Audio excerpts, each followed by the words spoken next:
Hey, hey, hey, welcome everybody. Anna and I are live tonight or this afternoon if you're on the East Coast in the US, discussing the 20 book series by the French author Émile Zola, and it's called the Rougon-Macquart series. So there's no one in the live chat for the moment, but that's okay. We're going to get started and start talking about it because we're going to be here for a minute because we're going to talk about the entire book. So let's get started, Anna. Why don't you come in with like just a general idea, and you can show the family tree that you made. So basically, les Rougon-Macquart is a family, it's a dynasty, if you will, like to put in our times. And basically, I could say that Zola follows through about 20 years, which is the Second Empire Yes. of Napoleon the Third. Mm-hmm. It's when the Republic falls, and then Napoleon the Third become the emperor. So that's where it starts around 1870 with a coup d'etat in a little Yeah. town in I could say the north of It, France, Plassans, no, it starts. It's actually in the south of France, but the it's south of it's France, mimicked off of like around what is it, Normandy. Aix-en-Provence or something like that. It's Yes, not a real town plus Plassans, but it's in the south per se exactly. of France.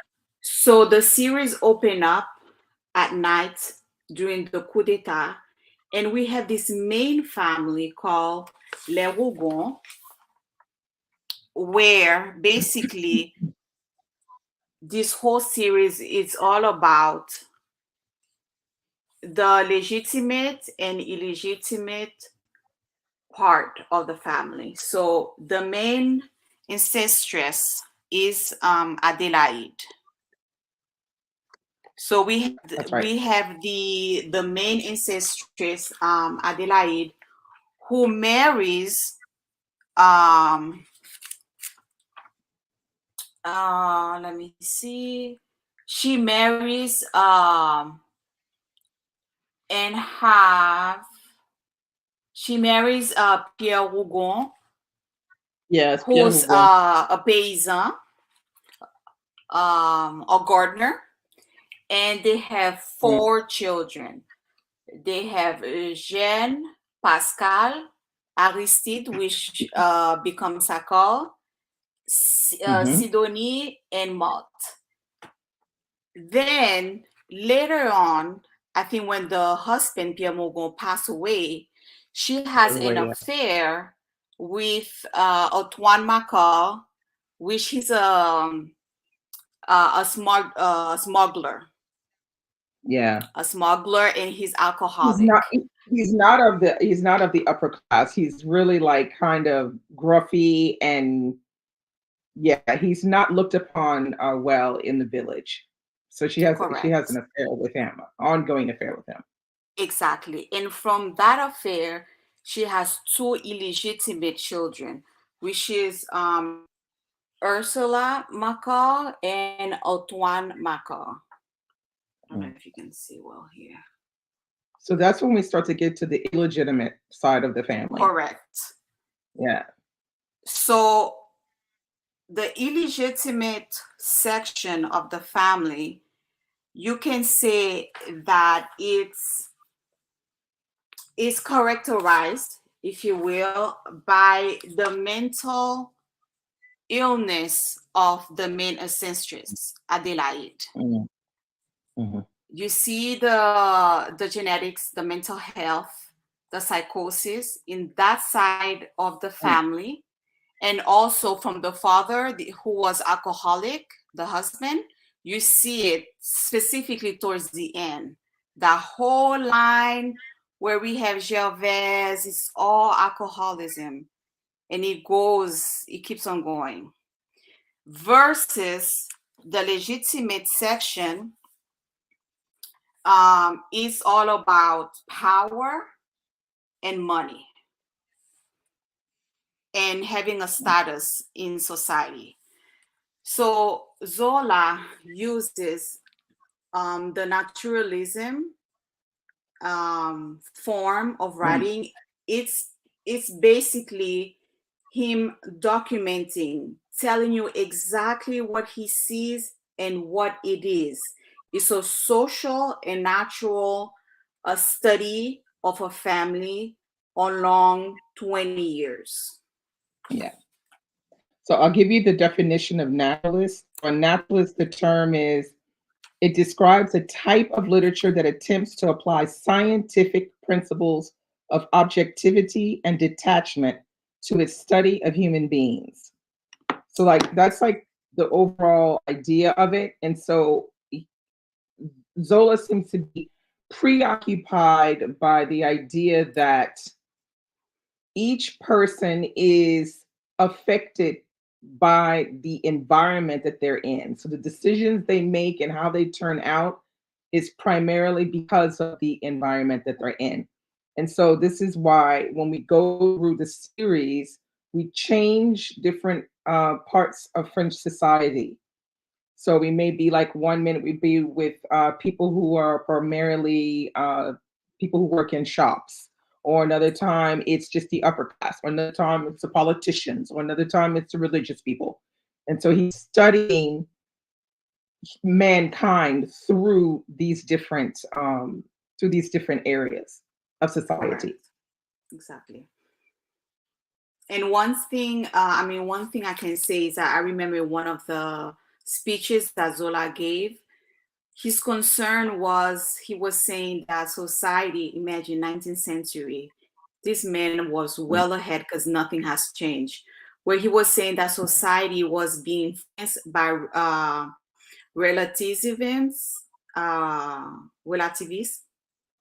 Yeah. Relativity. I don't know how you say that in English. I know what you mean. Yeah. Which is exactly what we're going through, which is basically not relying on science, on facts.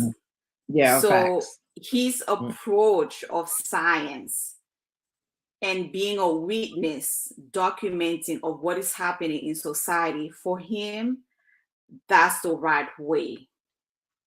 That's the key.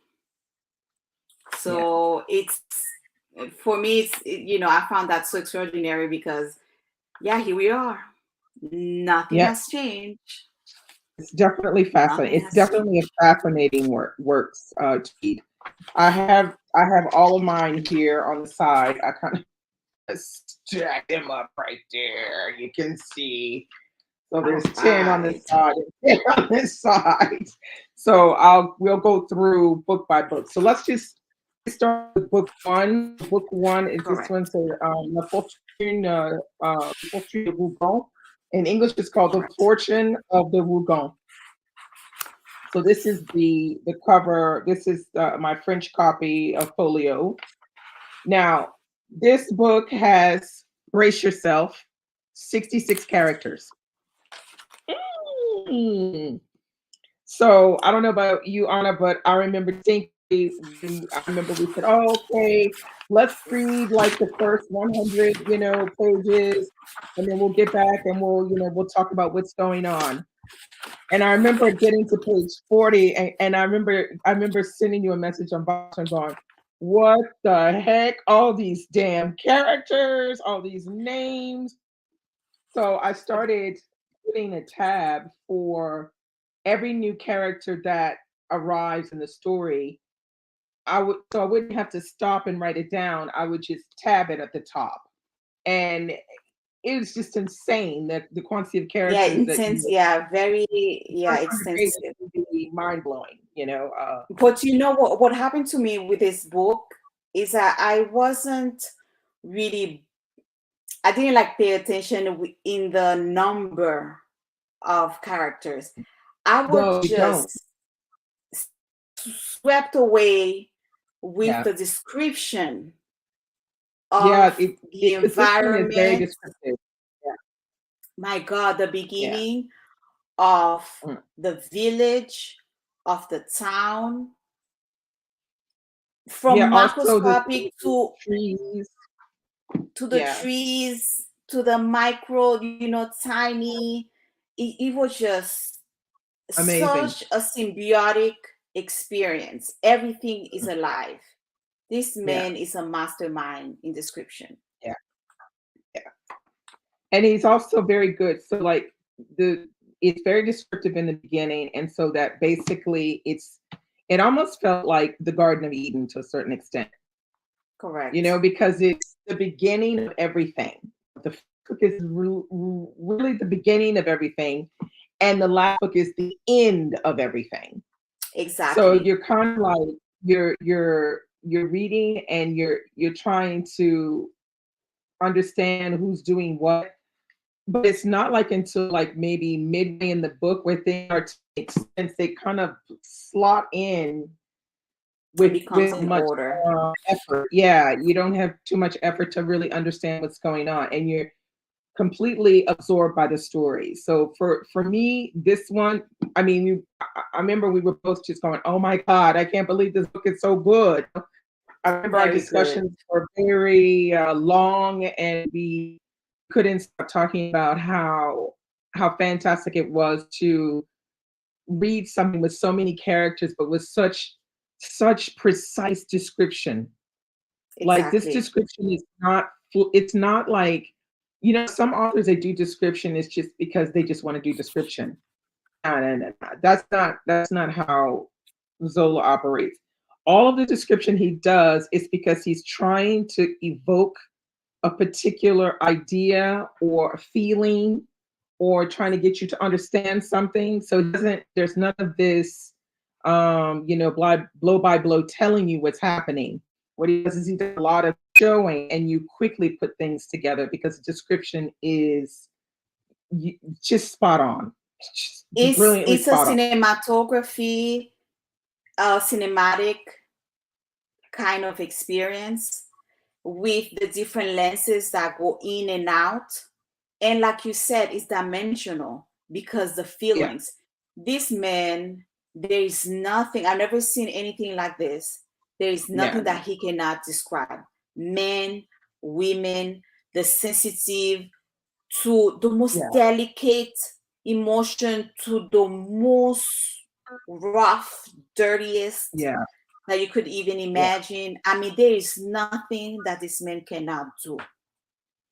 Yeah, it's very good. Now, keep in mind, Anna and I read the series as they were published.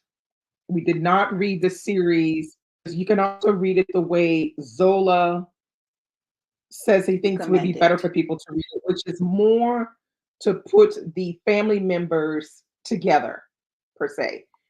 Whereas we just read it as he wrote the book. So he pretty much wrote a book almost every year or every 2 years, which is pretty fantastic.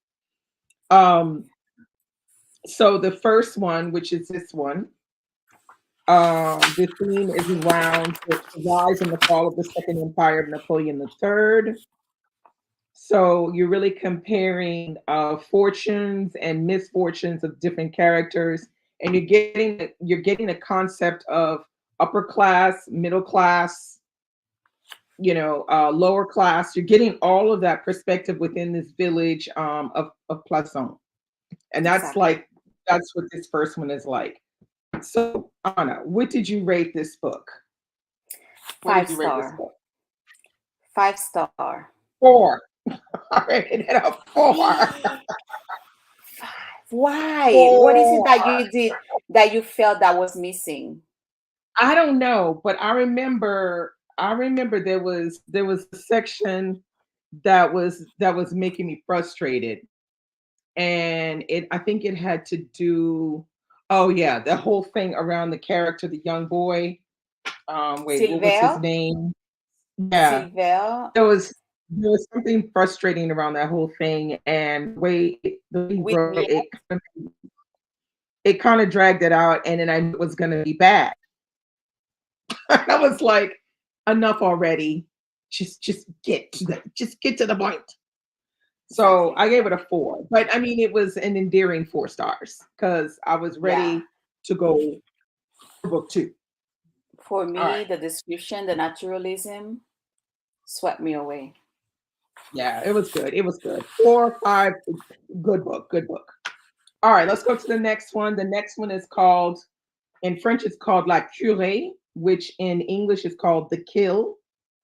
It was published in 1872. This book has, brace yourself, 62 characters. The theme is mostly around, so it's around like property speculation. It's around being a nouveau riche. It's also around the Baron Haussmann's, uh, what do you call that? The Baron Haussmann's um, improving the streets of Paris, because when you go to Paris and you see how wide the avenues are, how the sides of the buildings look, that's because of the Baron Haussmann. It's called Haussmann style architecture. And it's in this book where we see it for the first time. This is where all the rich people are talking about these widening of the streets and these, new facades that they're putting up. And that is a big part of the book. Like, it's sort of like the setting of the book, The Kill. Because the emphasis of Napoleon III Yeah, was to rebuild the center of Paris. yeah, that's right. So this book is, Oh my God. something else. Wow. Entertaining. Very It's entertaining. entertaining as hell. There's a Yes. lot of shenanigans going on in here. Yes.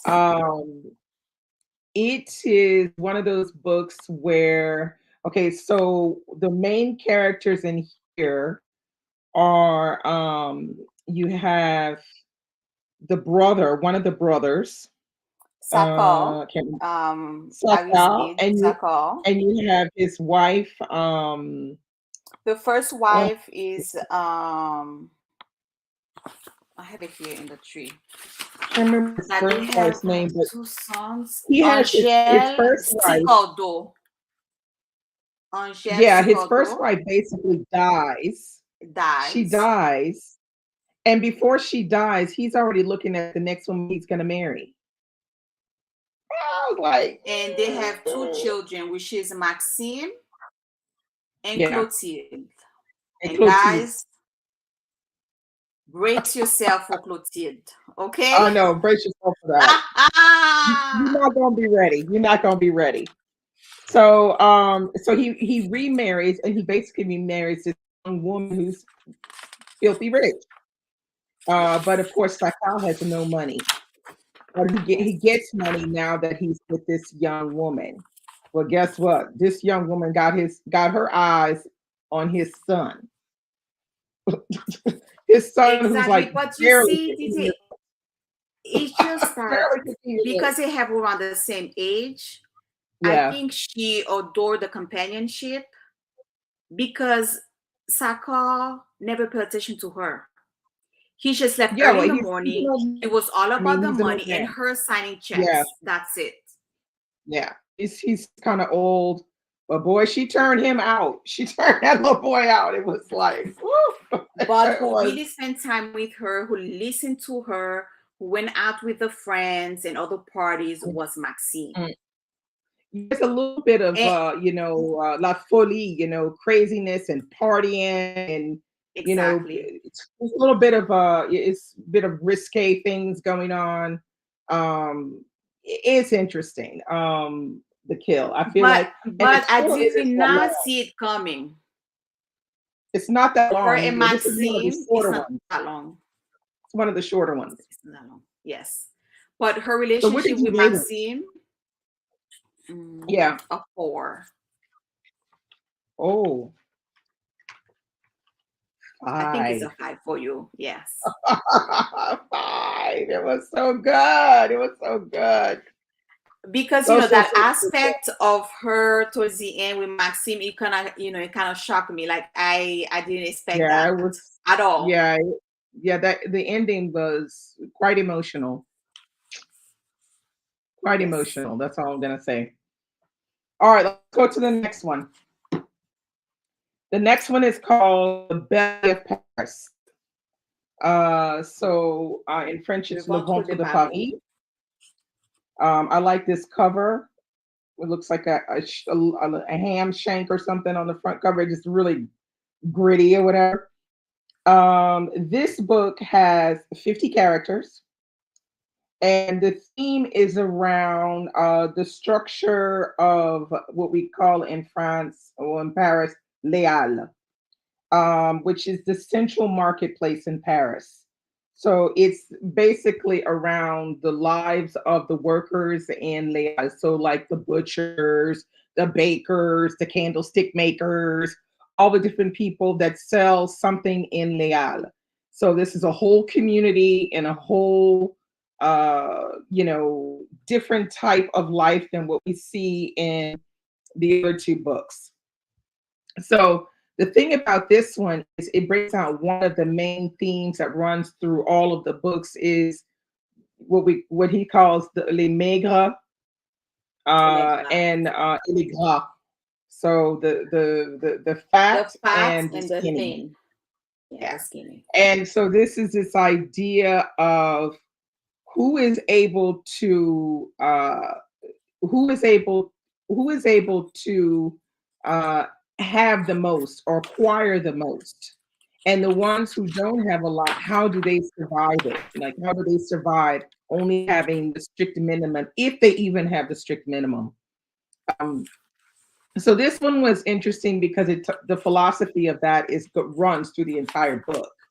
In And the entire series yeah, as well. and this one he gets into it pretty deep though, because Yes. there's like, I remember there was a whole section where he talks specifically about that towards the end of this particular novel.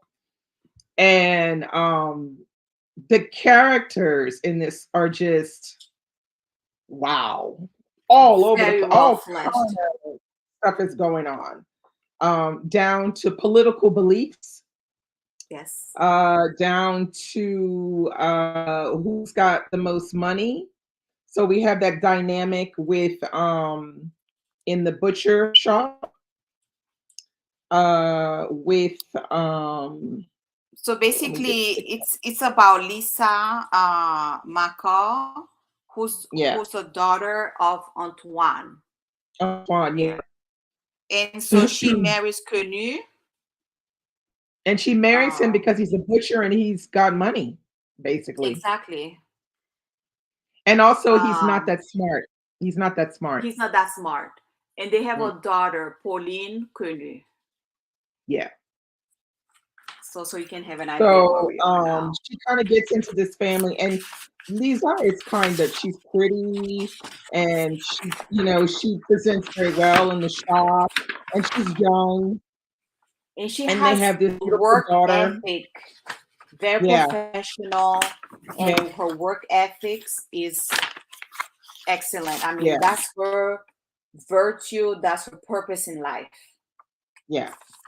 But then at the same time, we have the little rugrats on the road, the two rugrats, the ones living in the underbellies of Paris, and so we see their life, and it's terribly, they hardly have anything to eat. They depend on each other to survive.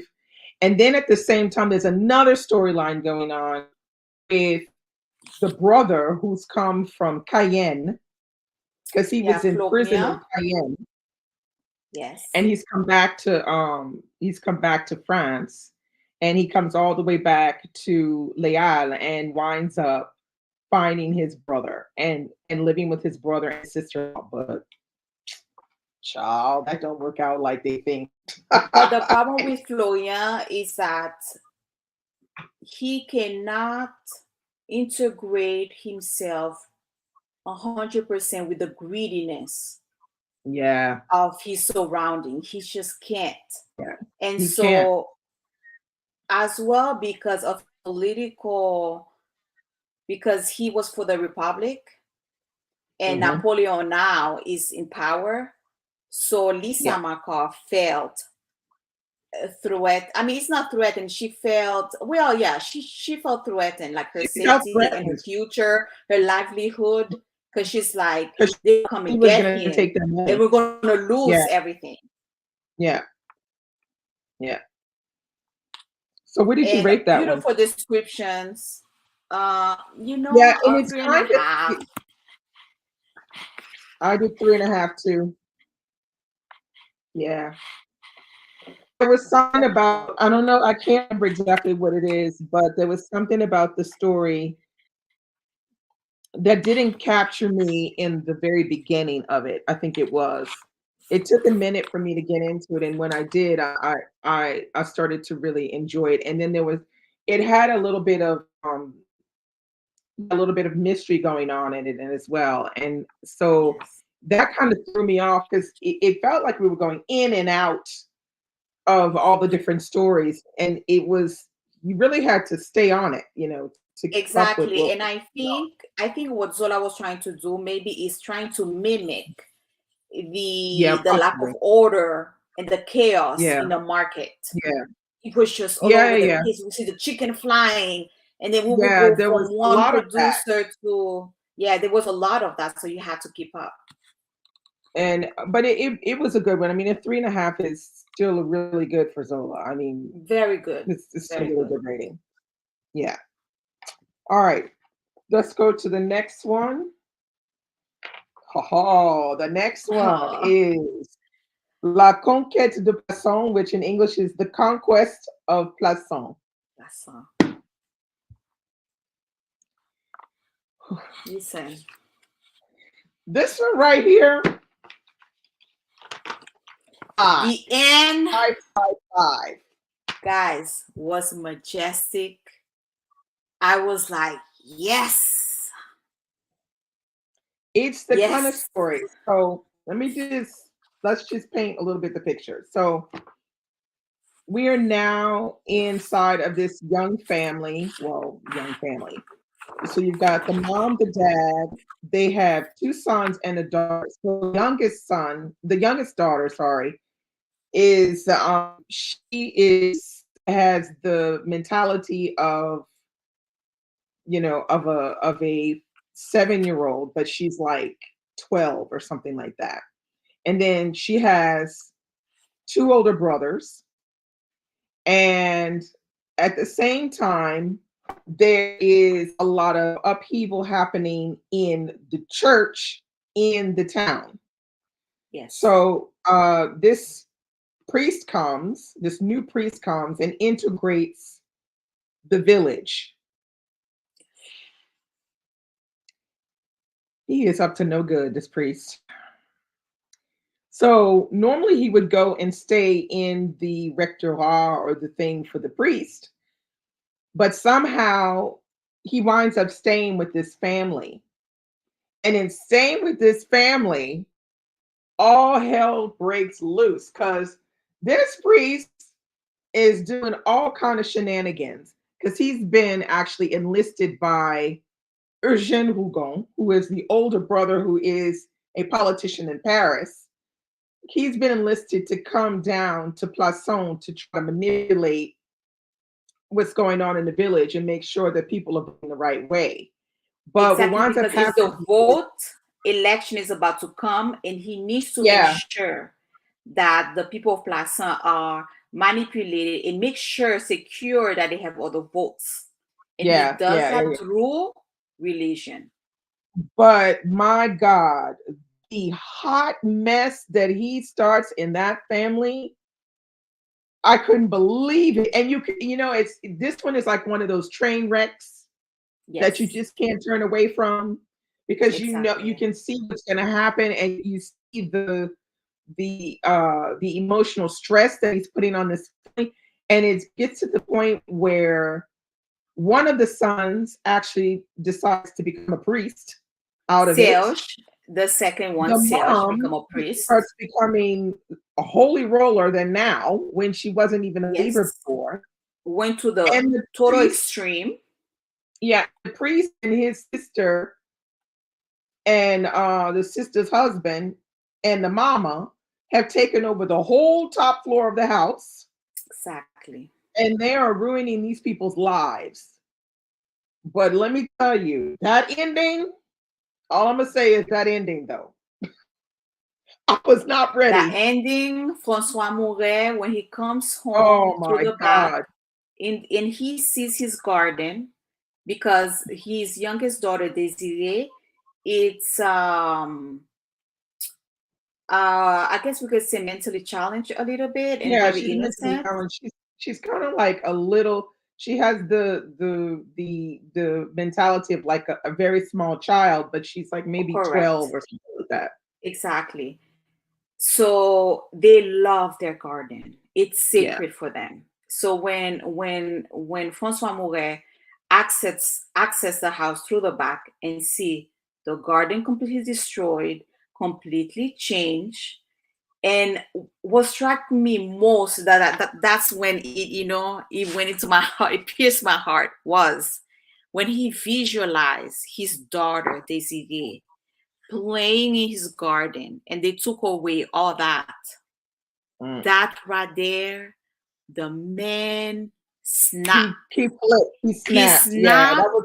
but it's just we did not understand what was happening. It just happened so fast in front of us that I was like, "What?" I had to go Yeah, back. Hold on. I He didn't realize snapped. what was happening either. I It did not was so realize. good. And what I liked is that when he snapped, in movies, you tend to see really quickly, boom, boom, boom. No. Yeah.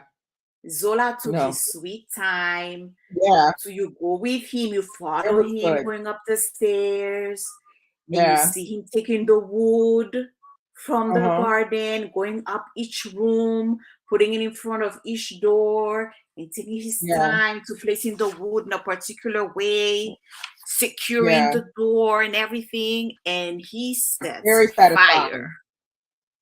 It's so because satisfying. he It's so says, satisfying. because he said if you lose everything, they took away his garden and everything, and these people took away his livelihood, his children, then nobody has the right Just having to anything. stay Yeah. with his house and Yeah. his garden. Yeah. So he Yeah. said, we're No, all he was going right. down. I'm burning this bitch down. It was burning this like he bitch was not down. playing. And it was so satisfying. Probably one of the most satisfying Yes. ending in the entire series. Exactly. Oh, That for me is actually is my favorite ending that's why I was like 5 stars. Yeah. because he got So good. justice. Yeah, it He was got good. justice. This was a really good read. Satisfying, very good. But like, let me tell you, yes, Alba, I'm here for the best. Okay. I'm here for the best, Alba. All right. So the next one is La Faute de l'Abbé Mouret, or I think they call it in English, it's the sin of Abbé Mouret. So this is about Serge, the son who becomes a priest in the book before. So this is what it looks like. And so, of course, look at the way the cover is. That's like giving you, you know, some vibes. Okay. So this is the book I think that shocked Anna the most. It shocked me too, because I'm Catholic. Guys, But when I tell you it shocked me, I must say, if it wasn't for Didi, and also because I'm in my 40s, but I'm gonna tell you, if I would have tried to read this in my 20s, where I was really a practicant Catholic, and I still do my rosary from here. Listen, something happened in this book, specifically with Mary. Zola lost it. what you doing, Zola? It was so scandalous for me that I was like, no way. It was. I was like, no. 4 stars, though. I don't know why I get 3.5 because it was too I gave scandalous it for those me. Didi. stars, though. Well, For because, me, yeah, okay, it does it have was some, too scandalous. it was kind of scandalous. And I'm sure when he wrote it and published it, people was like coming for him hard. Yes. Because he has in place, so he writes it, it's written in a very passionate tone. Exactly. It's almost like a love passionate tone. Like a Exactly. sexy passionate tone. Exactly. So you have Abbé Mouret. It's almost like he's in love with the Virgin Mary. It's kind of weird. It is so creepy. It's still 4-star. But listen, it's so creepy that I say, if you're a Christian or specifically a Catholic, that you have Yeah, if you're devotion to Catholic, you're not Mary, gonna get down with this one too do much. not read this book. Do not read it. You're not gonna like it. You're not gonna lose anything. Because he does explain. He tries to explain the passion that Abbé Mouret has for the Virgin Mary that he's had since he became a priest. Correct. And it goes against all of the principles of Catholicism. Priests are not supposed to be lusting after the Virgin Mary. That's just not what's supposed to be happening. It's a But basically, what sacrilege. he's showing us that Serge should never have become a priest. That's what he's showing us. Basically, Serge is a victim of the environment, of the traumatized, event that happened in his household as he was growing up. That marked him because his father was never home. So this priest was home, and the priest took over, make him read the Bible and start going to church. And then he just woke up one day and said, "I'm gonna become a priest." So you kind of know what's coming because of the title. When you see the sin of Abbé Mouret, what kind of sin can a priest do? That's all I'm gonna say. So, I agree with Anna that if you a practicing Catholic. Oh, very suggestive, the poetry of Saint Teresa de la Cruz. Okay, I haven't read that, but let me tell you, Alba, when you read this, we'll talk after, and you tell me if you were put off like Anna was put off. Because Anna was like, I don't want to read this anymore. This is so blasphemous. So I'm sure people thought it was blasphemous when he I can imagine when he published it. But yeah, so that was that one.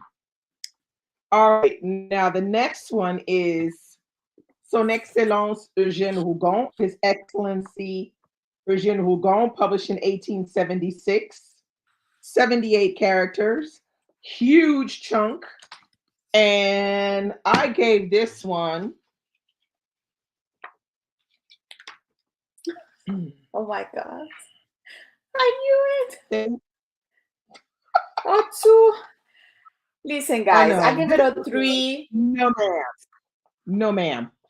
It did not bother me, because what Zola does is he goes through and explaining you the parliament system. Yeah. Les députés, how the machinery works, the influences. He could have done that quicker. Yes, I didn't like it. I totally agree. But for me, I don't know. I was really immersed. I was the point about the relationship between Eugène Rougon and that lady. What's her name? The Italian. What is her name? I can't remember her name. Male. She was an Italian adventuress, and she basically was using her as an advisor and co-conspirator to get his job back. Wait, was it Clémence? Was it Clémence? I'm not sure if it's Clémence. I'm not sure if it's Clémence. No, Clorinde. Clorinde. Yes, that's her. Clorinde. So they had this ongoing flirting between Clorinde and Eugène, and nothing ever happened except he got completely I don't know what you want to call it, but like ridiculed, I guess. Ridiculed. He would just not, he would not do anything, and he would just let this woman walk all over him. It just got to be annoying to me, and she was a pretty annoying character as a whole. Yes, very immature. But what it did show is all of the people that are friends with Eugène, we saw how many people wanted favors from him. It's all the about moment favors. When he said he was going to step down, then it was like, no, you can't step down. You have to give me whatever. You remember you said you would do this for me. And so so you kind of see how politically things are nothing more than doing favors for people to ensure votes and things like that. Yeah, I'm with you, Sophia Cleo. Boring as hell. Okay, that's why I gave it a big old 2. I gave it a 2 because the writing is still good, but the story is boring as hell. Okay, it's boring. Nonetheless, Zola, exposed a little bit Eugène as a man. Like he's all about power. Yeah, and it's just a little facet, and that's the only one we're gonna get actually from the entire series, because he's a very retreat man, very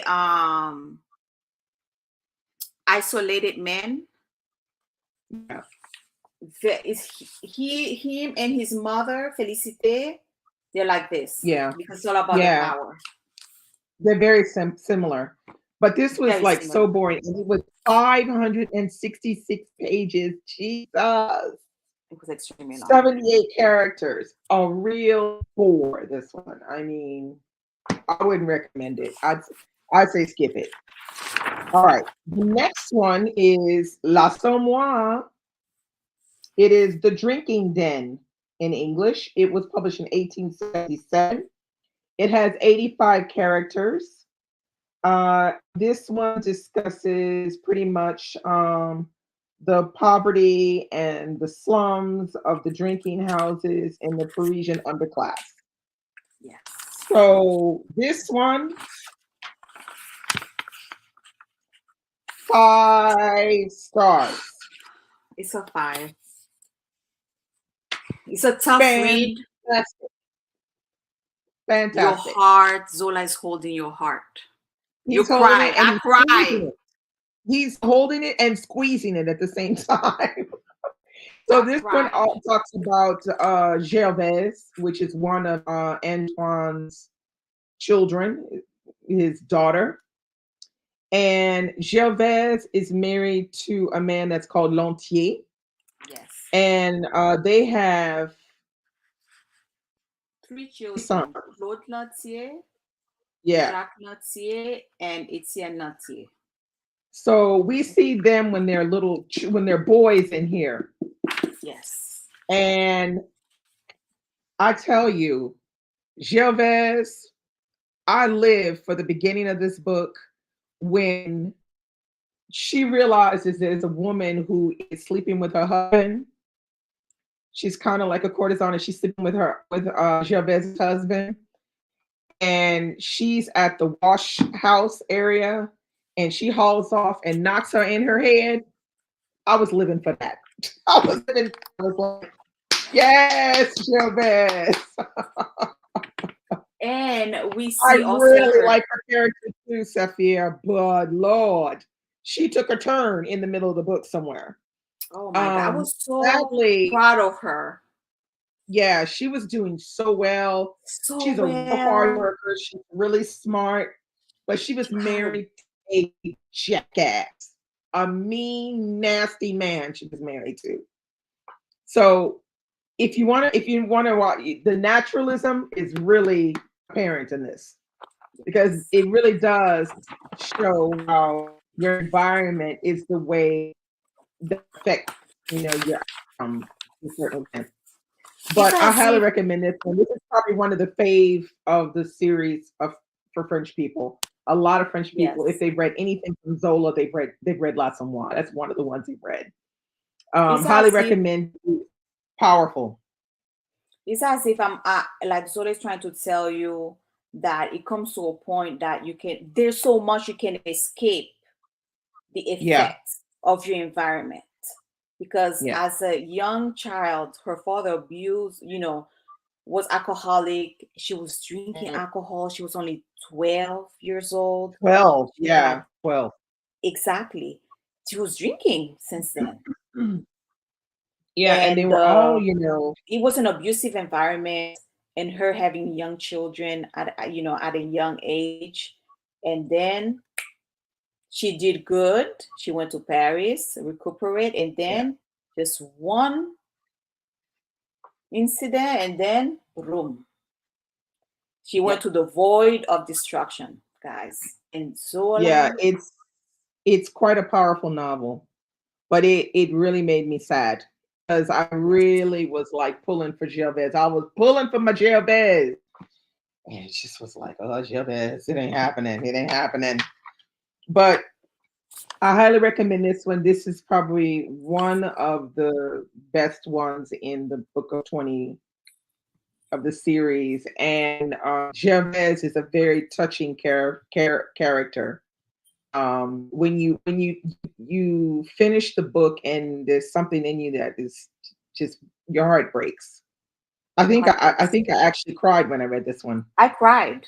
It was just I just was like, first I was angry and then I just cried.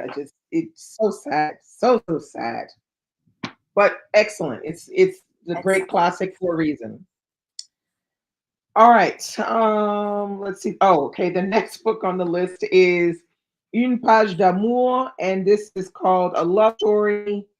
It was published in 1878. This one has 37 characters. It's quite short, actually. And this one is probably one of the ones that is not as well known of the series. And it just discusses love, romance, and child illness. I guess that's a better way of saying. But this one was a book that surprised the hell out of me. Yes. Because if I remember correctly, I was on holiday when I was reading this one. We read this one in August of the first year. Yes. And I was on holiday, and I would like when we would get in the car to go somewhere, I would read a few pages and I would just be like, the whole time I was like, and then I would leave you a message on the box or, oh my God, Anna, what was happening? You know. This is the weirdest one because when you're reading it, you have no damn idea what is happening. No idea. You just you happen upon it as it's coming, as the story's coming. You're like, oh my God, you know, it's really surprising. Even towards the end. Yeah. You like, it's good though. I never thought this was what it was all about from the beginning. Yeah. It's almost like it's like a sneak peek into someone's life, into a young woman's life living with her daughter. Yeah, a widow. Alone in Paris. And they're in Paris, but they're almost cloistered inside of their apartment. Like they don't go out as much because she doesn't have a husband anymore. Exactly. So this one, because of that, I enjoyed the descriptions of Paris though. Oh yeah, Paris was a character. Paris was exceptional because it became like a companion for her. It was stellar. I thought this one was really good. It was really good because of the descriptions of Paris, but also because he painted a very realistic portrait of the relationship between a mother and a daughter, where there's no man in the picture, which is and that bond that forms. Yeah, it's a strong bond that forms. Yeah, a strong bond, and she becomes jealous when the mom start to have an affair with the doctor, with somebody else's husband. It's like somebody else's guy. Couldn't believe it. I said, yeah, and then but the book then takes a turn. But you know, the daughter does something that I never saw that coming. Yeah, I know. Don't say it because it'll be a giveaway. No, for the storyline. But there are a lot of surprises. But the thing that I like is how love is treated in the story, because it seems very cloistered, and then the moment that she meets the doctor and falls in love, everything opens. All she wants to do is go out. She only wants to go out. She wants to go out. She wants to go out. And all the time before, she just wanted to stay in. So it's he does some really cool things with the characters. The contrast, just acquisitions, yeah. And I love this cover. I think the cover is just great. Yes, it's fantastic. So yeah. I gave this a 4 Yeah, I gave it a 4 too. or 4. 4. Absolutely. I think it was worth it. It's a good read. Yeah. It's maybe not one of the most popular ones in the series, but I think it's one that you can enjoy. And it's not so long either. It's just around, let's see, 370 pages. So it's one of the shorter books in the series. All right. Next, we have Nana. This was published in 1880. It has 117 characters. Jesus. So this one talks about the main character Nana, who grows up in the slums of Paris.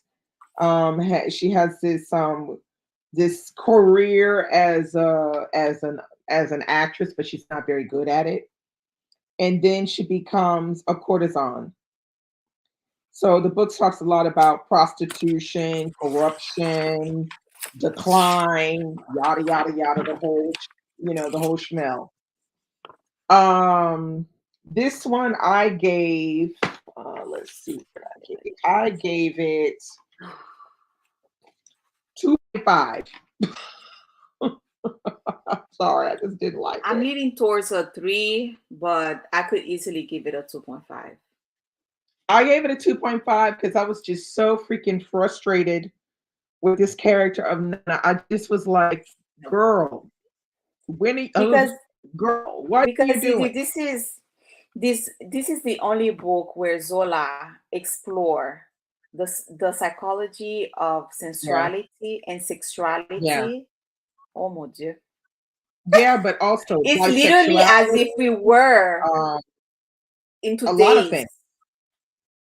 Also, Yeah. like even like like she out here, she got these men, crawling around with dog collars on and stuff like that, and Exactly. and there's a Quite disturbing. bisexuality as well, Yeah, and it's her lack of her lack of understanding what money is. She gets money, she just spends it, and then when she doesn't have any more, she's like, oh, I don't have any more. Oh, I have to go out and get some more money. Get some other she man to get me splurged some the money. fortunes of all Yeah, those wealthy she has no men. sense of anything. I just was like, She's disconnected yeah, I from think what it humanity. was I got tired of reading about her after a while because it's to feel like I was reading the same. See, look, I didn't even tab. I would not. I I don't didn't. think that's a book that I would reread. It was like the same thing. She was doing the same things over and Exactly. over again, and getting the same results. Exactly. I just got bored with it after a while.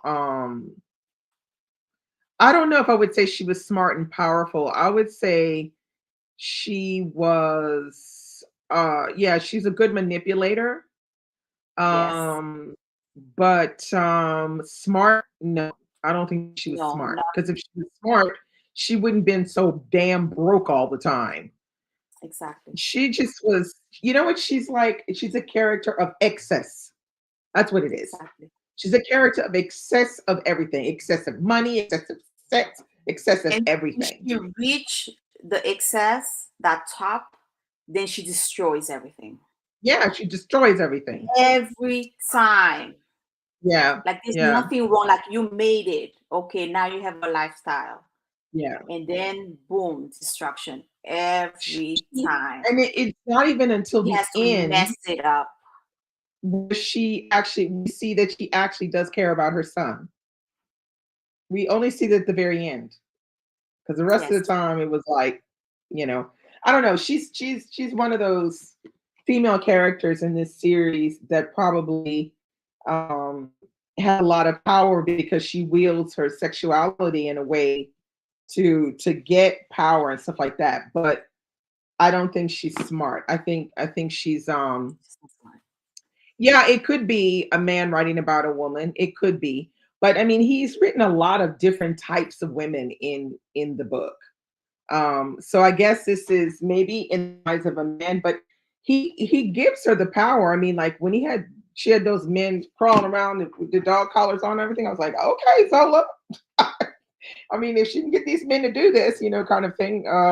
And then, her power was, reached far and wide because everybody knew she was, you know. So, and then also she was a child who never had anything of her own. Exactly. Her parents never would let her have a damn thing to herself. No. And they always took things away from her. So she never had her own room. Yeah. They were always after her. And then I think she was only 15 when she fled home to become I think that's right. Prostitute. So yeah. Well, because she realized she was going to make more money as a prostitute than she was, doing bad acting. Because she was a terrible actress. She wasn't good at it, and yes. So she realized that she could make more money as a courtesan. But I don't know, I was like bored after a while because it just felt like I was reading the same thing over and over again. I was just like, okay, whatever. All right, the next one we have is Pot-Bouille, which is potluck, and this was published in 1882. This one has 80 characters in it. This is a novel that talks about more or less the bourgeoisie in Paris, and it's set in a one of the new houseman type apartment complexes, and it reminded me of Upstairs Downstairs. I don't know, y'all. I'm old. Y'all might not know who that show is, Upstairs Downstairs, but yeah, I would say she was street smart. Yeah, because she could knock a girl out. She could knock a guy out too. But yeah, this one reminded me of Upstairs Downstairs. So like where you have the help is, the maids and stuff, they're upstairs in the what they call the chambre de bonne in the housing buildings. The servants. And everybody else that lives in the building lives in the apartments below.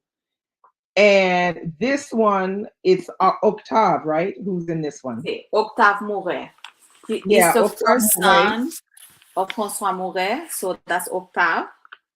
And basically all the actions happen in the corridors, in the bedrooms.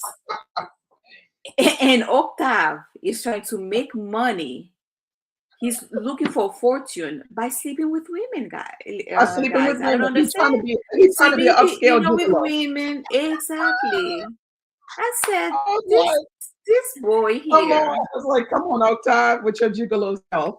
He's like trying to make money by getting with all these rich women. And the thing is, in this building, you have a lot of people sleeping with each other's spouses and stuff. It's just nice. You want some mess? This one, that's it's a drama. That's drama right there. Total. But you know what? The best thing in this book was when Zola described the woman having the baby by herself. Yes. The birthing, you were telling me that the description was exact. Wow. That right there blew me away. When I saw how he had described this woman having this baby on her own, I said, well, damn, he must have witnessed somebody having a baby because he got it just right, that scene. It was written to perfection. Yes. Yeah, the hypocrisy of the bourgeoisie. That's what it's all about. That's why this is a fun one to read. It's kind of long, but you don't even feel it. It's so good. Like the conversation is intelligent. It's funny. The characters, some of them are endearing, but like you have the one woman with her two daughters, and she's trying to get them married off. One of them is in love with the man who's about to marry another girl. Yes. The other one, she can't find nobody to marry. Then we both suspected that the maid had been sleeping with the man of the house, but we weren't so sure about that. But it's kind of insinuated. Exactly. Then you have in another one, you have everything that's going on upstairs with the maids. So one of the maids, nobody is supposed to know that she's pregnant, but she just had a baby. Exactly. And her man is not supposed to live with her, but he comes in and out, and there's just all kinds of stuff going on. It's really fun. This is a fun book to read. I thoroughly I thoroughly enjoyed this one. I think I would give it. I had given this one a 4. A 4. I gave this one a 4. Yeah, this was good. A 4. All right. Next book is Au Bonheur Lady's Paradise. This was another good book. So this one also has Octave. Yes, that's Mouret. Octave Mouret.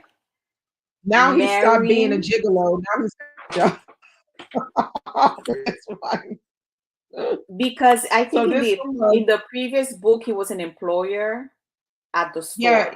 Yeah, at the store. Yeah, employee at the store. Correct. Yeah. This one was published in 1883. And it has 100 characters. It talks about consumerism and excess. It explores the first department store model in the late 19th century. So we talk about women, exploitation, and power.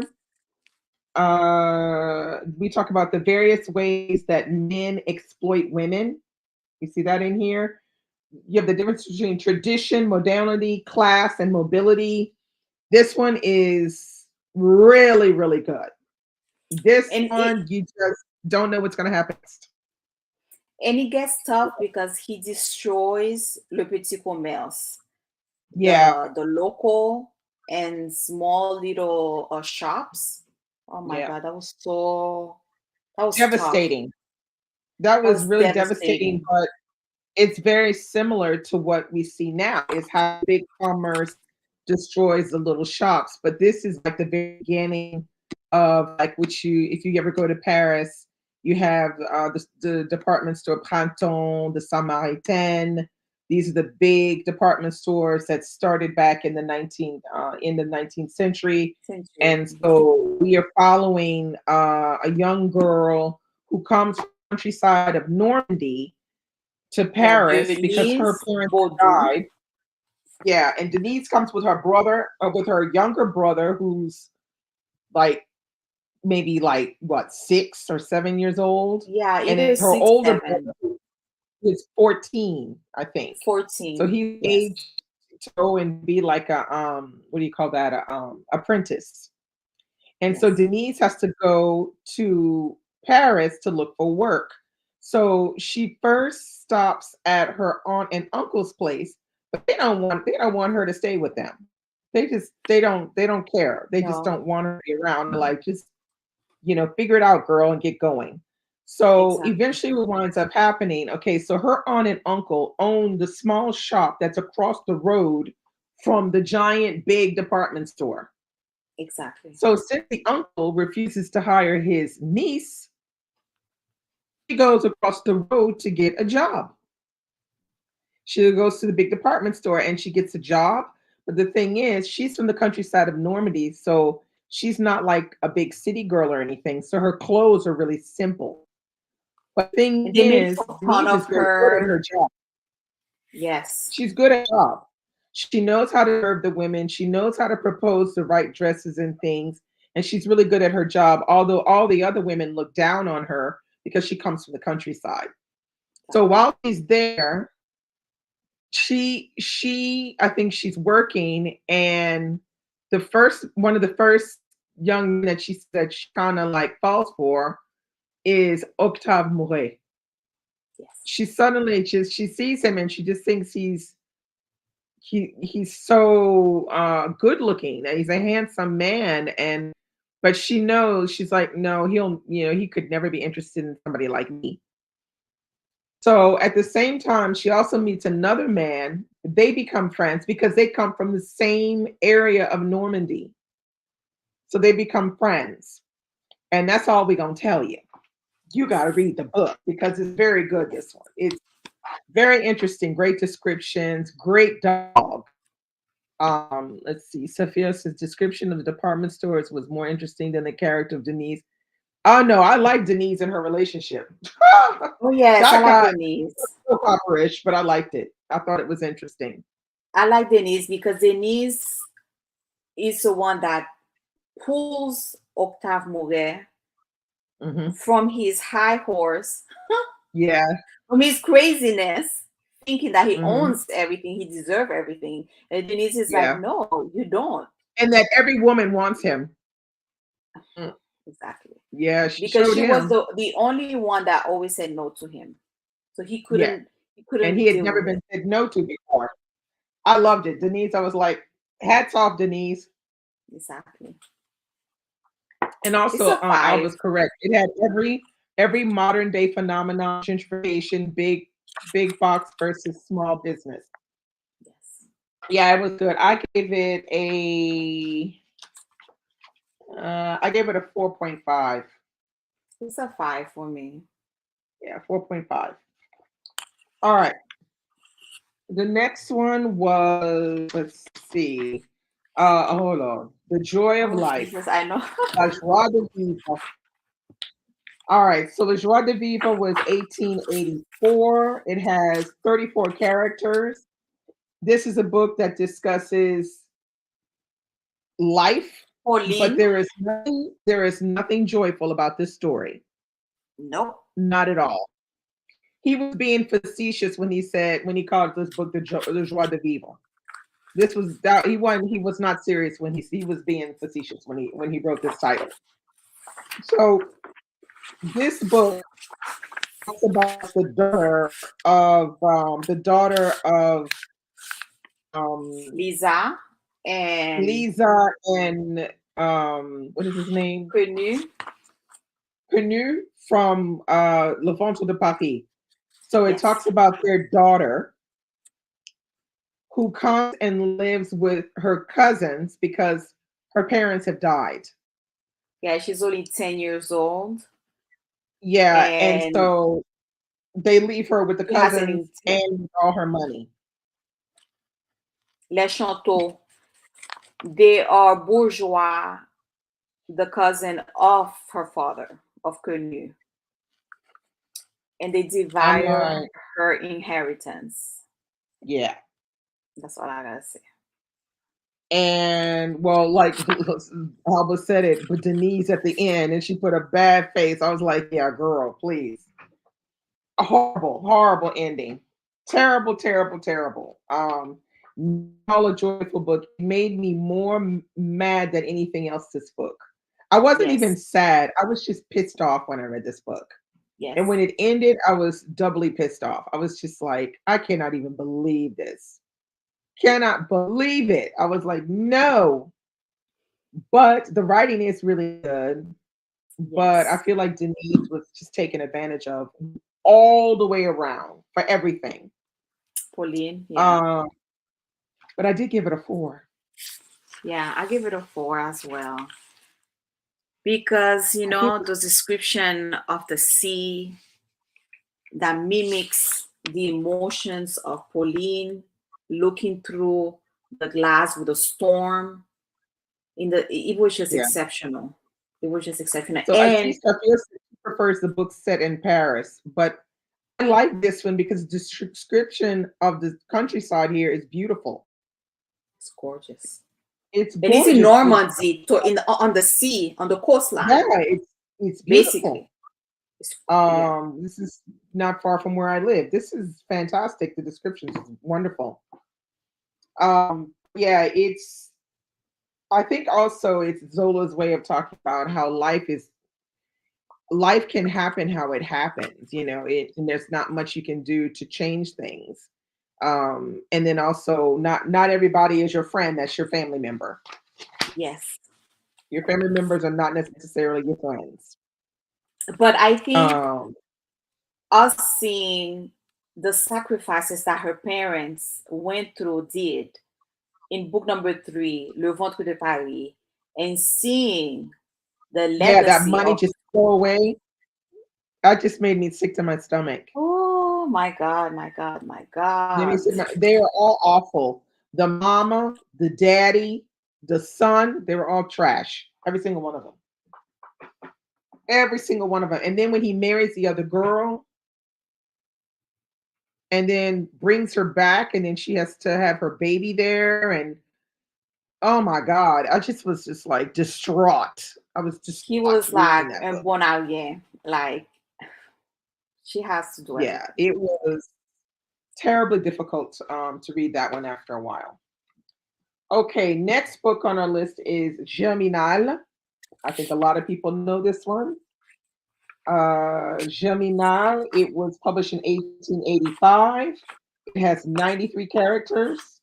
The theme is about people's lives and struggle that are working in the mine. This one discusses Etienne Lantier.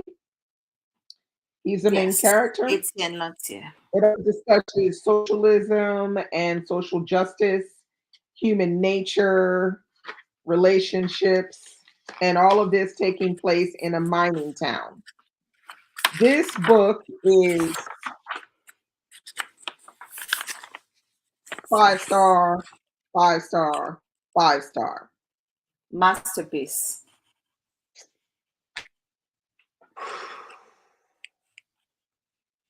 The thing is, the best thing about this book, I think, was in the very beginning when when Etienne is going down in the mine. Oh Jesus. That was written to such perfection. I was like, he's been down in the mine because I see writing this to perfection. We were feeling what he's feeling for real, like as he was Exactly. going down in the And mine. So feeling and seeing exactly what the character, it's as if you were there present. yeah, it was really good. Now, keep in mind, this one is quite the brick. Yes. It's one of the longer books, but it's so worth it. This Because it's one a comes social in, condition of the coal miners. yeah. Um, This one comes in at 700 pages in the French version. yes. Yes. Big book, but it's so worth it, and you're gonna be glued. You Yes. will not want to put this one down. It's so good. The characters, so you've got love interest going on.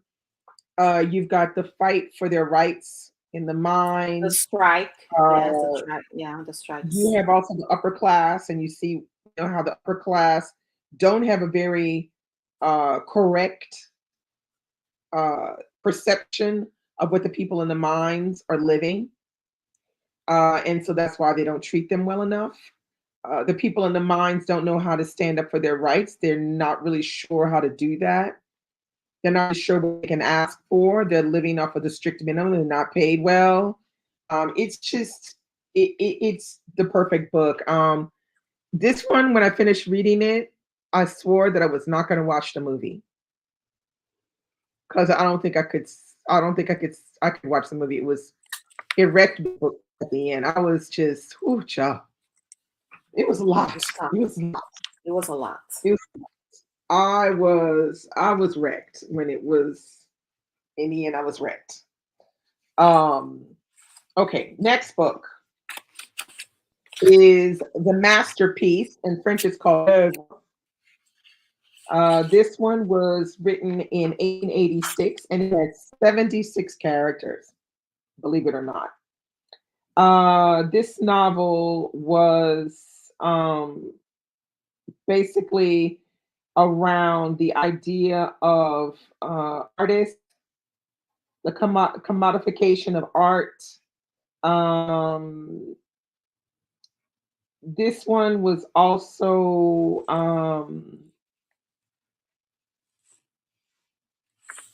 the painter that's in the book was believed to be based on Cézanne. Yes. And it's because of that that Cézanne and Zola stopped talking. Yeah, Or I should friendship. say Cézanne stopped talking to Zola because he felt like he had just put himself out there, all his business out there by making him the character of this book. And yeah, basically the main character is Claude Lantier, which we meet in book number 3. And basically the emphasis is that he has a family heritage, the mental illness, where he cannot have a balanced life between his passion for the artwork, this masterpiece that he wants to create, versus having a normal life. His wife, his son, he doesn't know how to navigate that. Yeah, because he And also so has it's the tough. hereditary problem, alcohol and craziness. The Yeah. combination is Yes, terrible. exactly. This one in English is called The Masterpiece. It's also a That book is, that is, it's how do you say? It I is mean, Zola did an extraordinary work in presenting the artists of that time, yeah, their work, and also the contrast between color and light.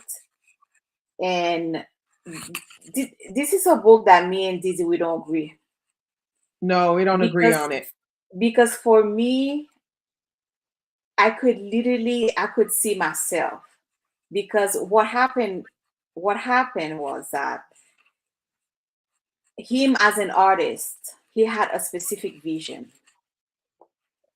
and he will go on site, and he had the process. He will draw everything, capture everything perfectly, had the process down. He knew exactly, had all the tools to get it done.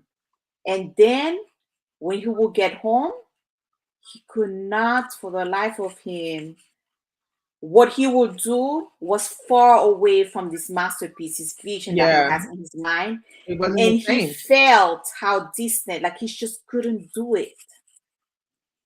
And Yeah. for me, being in the designing field,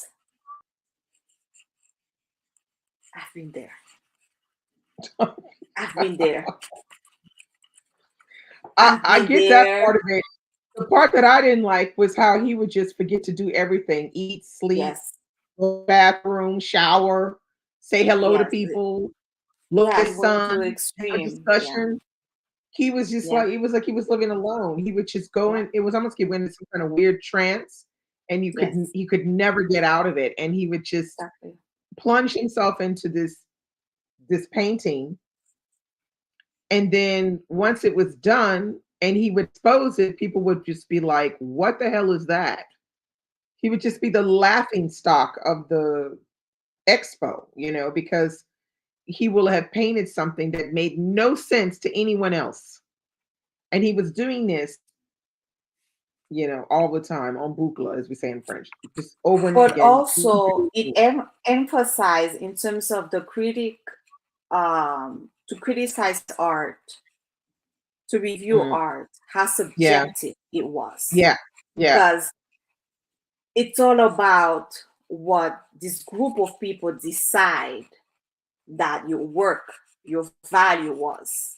It's not and it's necessarily that also around the period with where Monet was doing yeah, impressionism, impressionisms, and yeah, then he was trying to do something, I guess, with the even body. different than that kind of thing. So it doesn't have a good outcome. I gave it 3 stars though. I give it a 4. I know this. The Look at reason me why that I look. wasn't, why I wasn't sold on this, because I was expecting it to be more about the art scene in general, and Yes, it was more on the decline of this artist, yes, this yes, total just meltdown that he was exactly. having. And so it focused mostly on his art and how he was striving to make the perfect masterpiece, and it just it wasn't happening. It just wasn't Yeah, it happening. couldn't And deliver. but the thing I do like, though, I did like the description of the artwork and stuff. On that fascinating. I think he did that really well. Yes. That's why I gave it 3 stars. There are things that are really good, but reading the decline of this character, I Artist. was just like, Yeah, it was no yeah, fun. that was not fun to read. It was It was quite obsessive and sad. Yes. Yeah, but Alba, it goes way farther than you're thinking. Yes. That's all I'm gonna say. It goes Yes. way off the mark. But you know, I feel like it's something that you should read. It's, you know, yeah, you should read it. All right, the next book we have is La Terre, and this is The Earth, 1887 was its publishing year. It has 114 characters. Now, this book is not that long. I think it's like around 482 pages. And this book talks about a family, the disintegration of a family of agricultural workers. And it's right before the outbreak of the Franco-Prussian War of 1870. So it focuses on the brutality of rural life in the 19th century. This book right here, okay, I gave it a 4. Me too. It's a 4. Now, apparently, this is the book that when it was published in the UK, they almost wanted to put him up on, you know, charges of vulgarity, writing vulgarity in literature.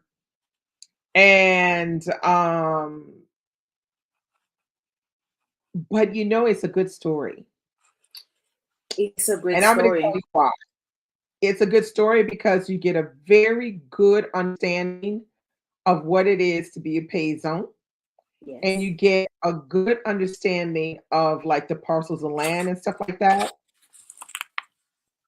It's not about him liking farmers. That's the way the shit was. Yes. I know because I'm married to a paysan. My husband's family is paysan, so I know. It's not about him liking them. That's the way it was. Okay. So for a paysan, land is everything. It's everything. It's your livelihood, it's your wealth, it's everything. If you don't have it, you don't have nothing. Yes. Now, of course, when you have land, you have to be prepared to work that land. And what we see in the very beginning is we see Le Père, he's getting old, but he still loves his land a lot and he's still trying to work his land, but he's old. And he's going to need to slow things down. So what does he do? He tries to separate his parcels amongst his children. So he has 2 sons and a daughter. The daughter is married. The other son is a bit of a loner because he came back from the war. He ain't got no woman. He just, you know, doing whatever.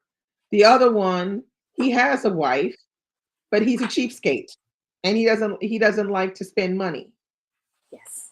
So when he finally does make the deal to give the different parcels to the kids, the one that's a cheapskate that doesn't like to spend his money gets the short end of the stick on the parcels because of the way they cut the parcels. Instead of cutting them normally, they cut them like this, and he wound up with Yeah, one that was all in horizontally. the back. Yeah, that was all funny shaped.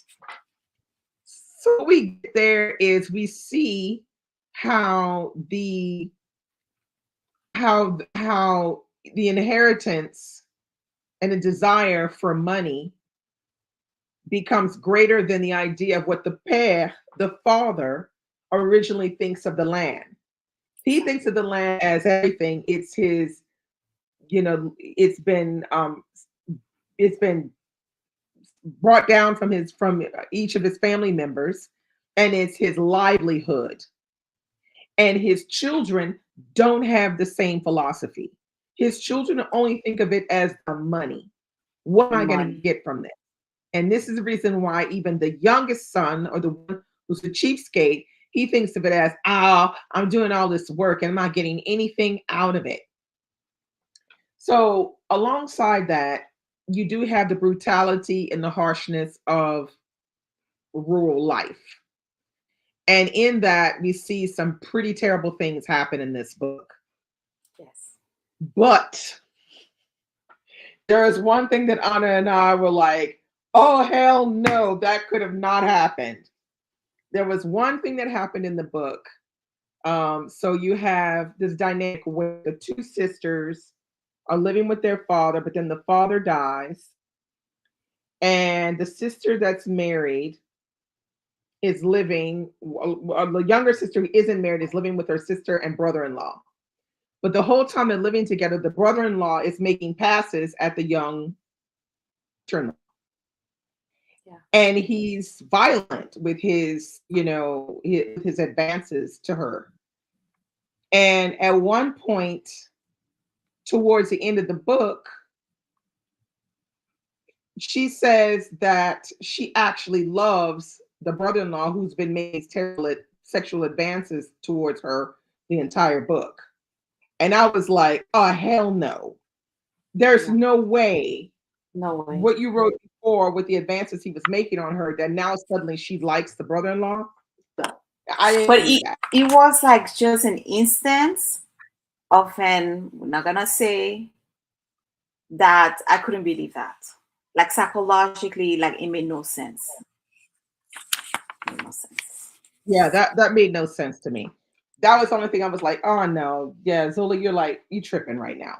I was like, you're tripping, Zola. That did not happen. Now, as far as him describing, the workers in Germinal don't describe that great either, because they live a very promiscuous life in Germinal. You got boys and girls living in the same bedroom, Yes, getting undressed in front of each other, mom and dad having sex right there. exactly. He describes it probably the way it really was. Yeah. And of course, with promiscuity, because you're gonna find that there are gonna be some people who are gonna be nice, and there are gonna be some people who are gonna take advantage. So yeah, it's a rough environment. This one was not satisfying the ending because I just wanted some bitch to die. I was kill a bitch. Come on. I was just like, kill a bitch, because this is not going down well for me. I really wanted him to kill somebody off, but nothing happened. So, but it is a good book, but he was lambasted for this one hard. In the UK. In France, it was very popular. It flew off the shelves. Everybody was buying it. But of course, they were, it was like clutching their pearls, ooh, scandal. Oh, they were all like that about it. So what does he do? He turns around, he writes Le Rêve right after. The dream. Okay, so Le Rêve, it's called, in English, it's The Dream. So this one it was published in 1888. It only has 25 characters. Probably has the least characters of all series. So this one, it talks about realism and naturalism. Yeah. Yeah, with Angelique, yeah. And it has experiments with mysticism and fairy tale. Yes. Pretty much. So this book, I'm gonna be honest.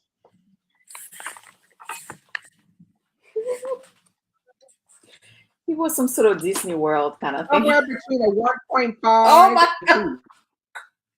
Oh my god. Like it would give me that face right there. 1.5 and a 2. Okay. Now I'm gonna because all right. He wrote this book because when he wrote Terre, he wrote such terror. These characters, some of them were just mean, dirty scumbags.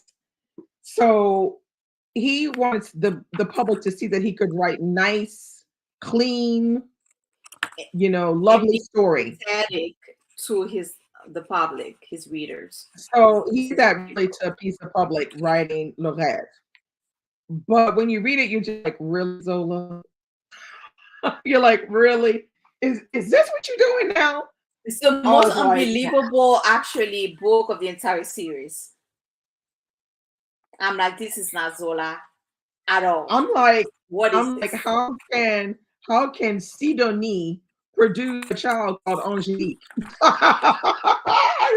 Just that right there for me, I was like, how that happened? Yeah, this has like the most how do you say, unrealistic storyline Yes. ever. Ever. And it borderlines on mysticism and fairy tale. Very much feels like a fairy tale. In some parts of it, you don't even know if it's stuff is really happening or if it's a dream Exactly. in some parts of it. But it's one of those stories that's supposed to be, everybody is nice, and it takes place. The couple that decides to adopt Angelique, they live in a section that's attached to the church, and they do like this needlework that's Yeah, the really embroidery. I mean, the yeah, they do artistry. this really fancy It's embroidery. And Angelique, of course, has never picked up a needle before, but she starts doing embroidery, and she's just as good as her mom and her daddy, her adopted mom and dad, even though her mom is Satan revisited. I mean, her real mom is Satan revisited. Um, and she one day sees a young man and falls in love with him, and he falls in love with her, except she's like a little nobody, and he's like royalty or something. And they fall in love with each other. Unlikely. Um, yeah, it was, and it has a lot of religious stuff in it as well. yes. Like it's like a It's like lot a of religious. monastery. It's as if you were living inside a monastery. The Yeah, lifestyle I every would skip day. it. I would skip this one. Skip it. Skip it. Like it's like a big see that face. Skip this one. It's really not worth it. Middle three because the description and the architecture of the monastery. That's the only I thing. love I it. think that's why the two came in. It's because architecture. Because Give it I a was not feeling it. At the end, I definitely wasn't feeling the oh end. my I god, was at the like, end. what the heck? Nah. And the legend, I couldn't stand the legend anymore. Because it was like No, over and over and over. crazy. No, it was not good, that one. All right, next we have La Bête humaine, which is called The Beast Within. It was published in 1890. It has 45 characters, and it basically explores the murderous mind. Now, when I started in this one, I was like, why didn't anybody tell me that this was like a murder mystery? The hell? It's a I never knew suspense that. murder. Yeah, skip it, Alba. You don't need to read about it before. Um, La Bête humaine, of course. 5 stars. Yes. 5. Definitely a 5 for me. All right, so this one has Séverine, and she is married to what's his name, Courbeau or something like that. Yeah, I can't remember the name I think it's um Courbeau. of her husband. Rouveau, But Rouveau. yeah. So Séverine is married to Rouveau, and Séverine basically grew up in or was partially raised in this rich family, but she was sort of like a servant. Yes. And she winds up getting married to Rouveau. And when Rouveau marries Séverine, Rouveau goes up in working at the train station, mostly because he married Séverine. And it's Severine's benefactor who was probably the reason why he went up in his job at the train station. Exactly. So what we have here is a story that seems a little odd in the beginning because we can clearly see that Séverine, she's not loving Rouveau at the intensity that Rouveau loves her. No. And stuff happens, and all of a sudden your in the middle of a murder mystery that's happening around this train station. So I like the way they call the title in English is the Beast Within, because it's really Yes, that. Zola is exploring the mind of a murderer, and it's freaking creepy. It's like exactly. something And that yeah, it's Jacques Lantier, and he's the yeah, son of Gervais. yeah, Basically, the emphasis is that he never overcame the abandonment of the mother. And so yeah, that sort of becomes some sort of psychosis where yeah. he cannot stand women. Hmm. And so when they are naked, he gets violent. He gets He violent. Yeah, loses it. He loses it. He's like a he's a real monster. psychopath. Yeah, he's a real psychopath. It's interesting. I mean, It's it's a interesting. fascinating read. And I liked Fascinating all read. the mechanism of the train station. Like, The train. God, Yeah, that's such a yeah, great description. yeah. Wow. It was a The lot of hard train work. adds because the because train stations back in the 19th century were just black with soot.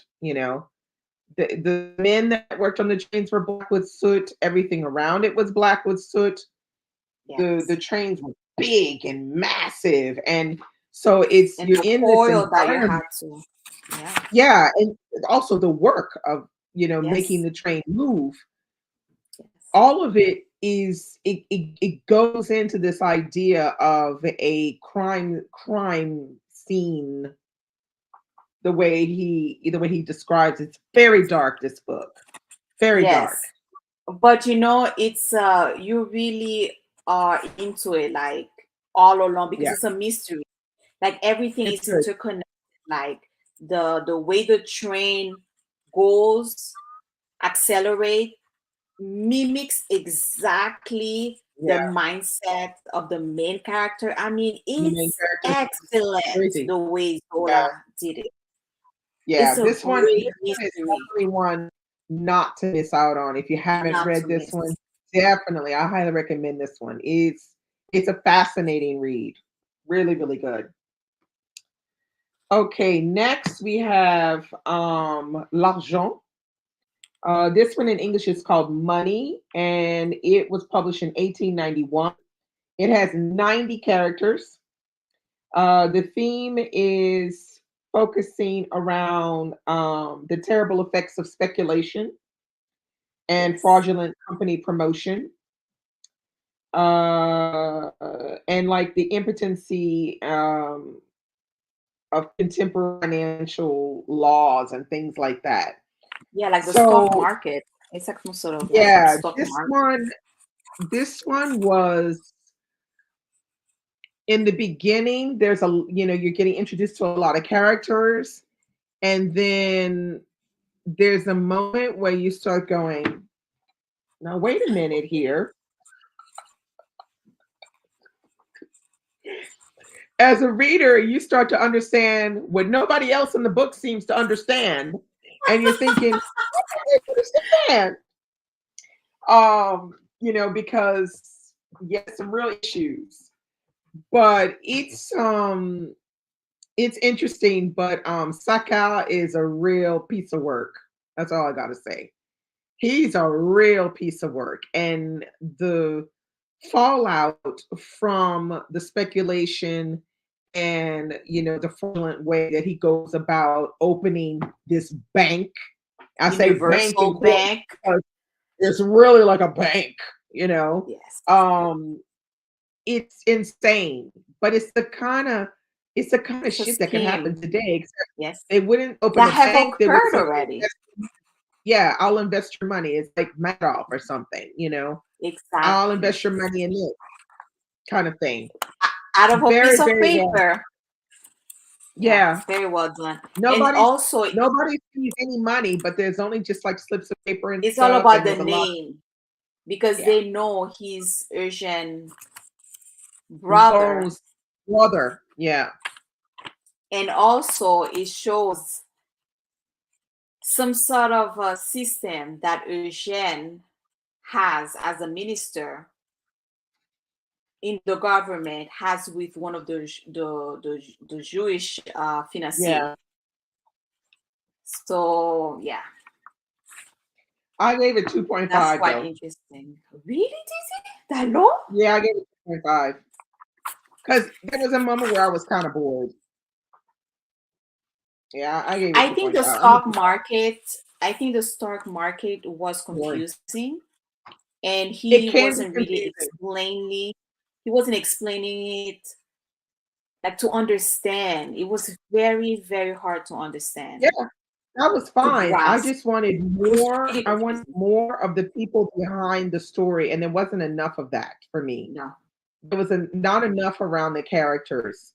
There was a lot around the. Well, I mean, it's called l'argent. It's called money. You know. Because, like you So said, we had enough of Saka. We've dealt with Saka. I mean, he had a whole book already. Book number 2, The Kill. now I'm It was all about Saka. Saka had relationship with a woman in here. Then there was also the other relationship happening with the brother, and then there were a lot of other relationships going on, but we didn't really get that so much. No. It was really axed on this Bernie Madoff situation they had going Yes. on in there. But Exactly. so yeah, sometimes I was a little bored, but I'm not gonna lie, I was a little bored. All right, the next one is the Débâcle or La Débâcle en français. And this one was published in 1892. It has 56 characters. This one talks about Rougon-Macquart, who was the farmer that we saw in La Terre. La Terre. And this deals with the Franco-Prussian War in 1860. And let me tell you, this book right here, 5 stars. 5 star. But I must say, I think it's important that you have someone you're reading it with, because I think me alone I would have gave up because it's just so much. Because you're just in disbelief. It's like this thing is a nonfiction. Yeah. It's a journalistic investigation that Zola does of the war. Yeah. And you are this of the atrocity of this war that actually Oh my did God. occur. I could not even believe, like, because I was like, I can't believe what I'm reading. So I asked my husband about it. I said, "Is this true?" Yeah. And he said, "Yeah." I was like, "Damn." It's like this should have never happened. This Franco-Prussian War should have never happened. That war happened off of literally the balls of Napoleon. Yes. Because he felt like these Prussians are, they're going to go over. So I'm going to go to war with them. Really? Are you going to go to war and you don't even have a quarter of the army and men? We're not even talking about like weaponry and all that, because they definitely didn't have enough weaponry, and they didn't even have enough food. No food. They were like marching on crackers and coffee and water. And listen to this. He goes to war with his famous, set of chevaux and all the soldats and all the food and he brings all luxury that you could him. expect. Yeah. And he leaves the queen, his wife, to take care of the decisions of the war. Yeah. How does that work? Yeah. The strategy of the war from Paris. And he was also like, he would go to the countryside and take people's houses and them and make the people stay up in the cellar and stuff, while he was just occupying their entire home and stuff. Napoleon was a dick. I'm sorry, he was a dick.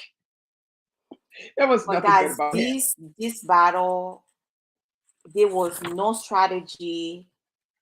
None. Oh my God.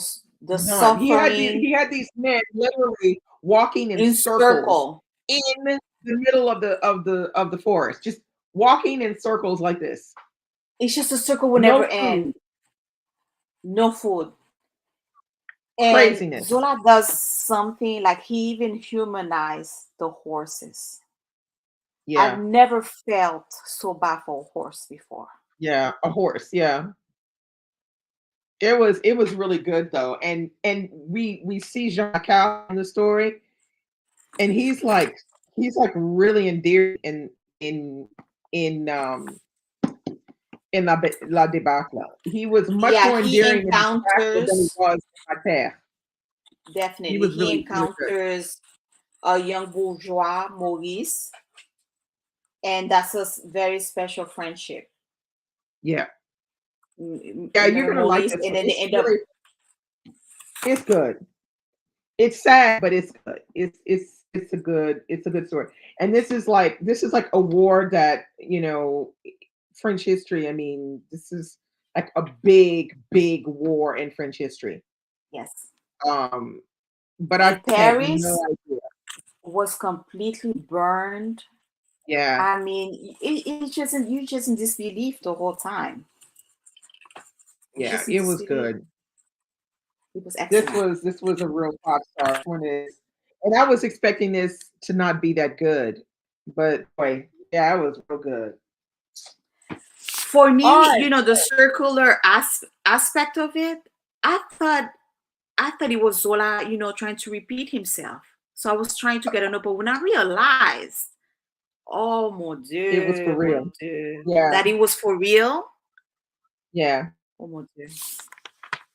It's The it's terrible. insanity is Yeah, the terrible. insanity of the realism of history is terrible. It's really bad.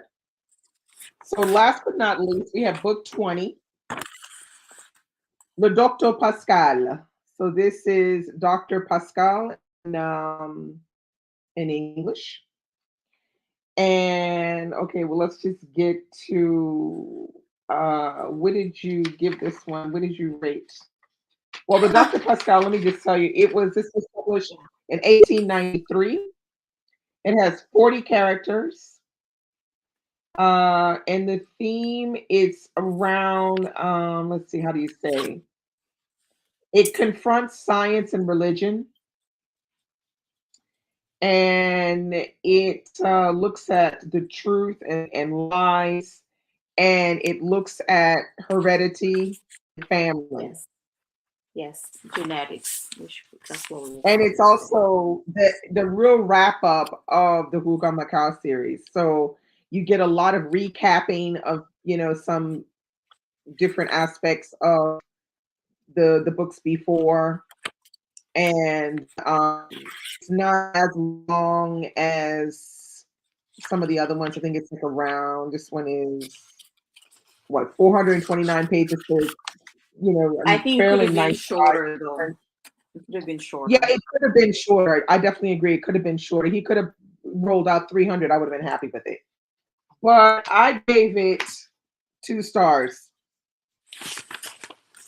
2.5. Oh, you were generous. I'm generous. I'm being generous. Because It's basically, it's right here. the first half is perfect. Yeah. The other half, I Oh was like, what no. is this? What is this? I'm just gonna be honest. I'm gonna say it. I just couldn't, but I saw it coming. You didn't. You said You no, saw no. it coming, And Didi. I Me, I saw it. was I in said, oh disbelief. hell Because no. you kept on saying, and I said, no way. This is You not you what's said no way. happening I said here. Yahweh, Yahweh, Yahweh, Ay, ay, and it happened, ay. and we were both like, ugh. So Dégoûtant. basically, you have the Dr. Pascal, and he is raising the daughter, who's called Clotilde. um, Clotilde. Yeah, Sacred daughter, Clotilde. yes. I call So that's his Pascal's niece. daughter. That's his niece. So that is Dr. Pascal's niece, and so he's been raising her since she's like what, 8 years 10 old or years something, old. 7, 10 years old. 10. Okay. So she basically grows up in that household, but eventually she starts falling in love with her uncle, and the uncle starts falling in love with the niece.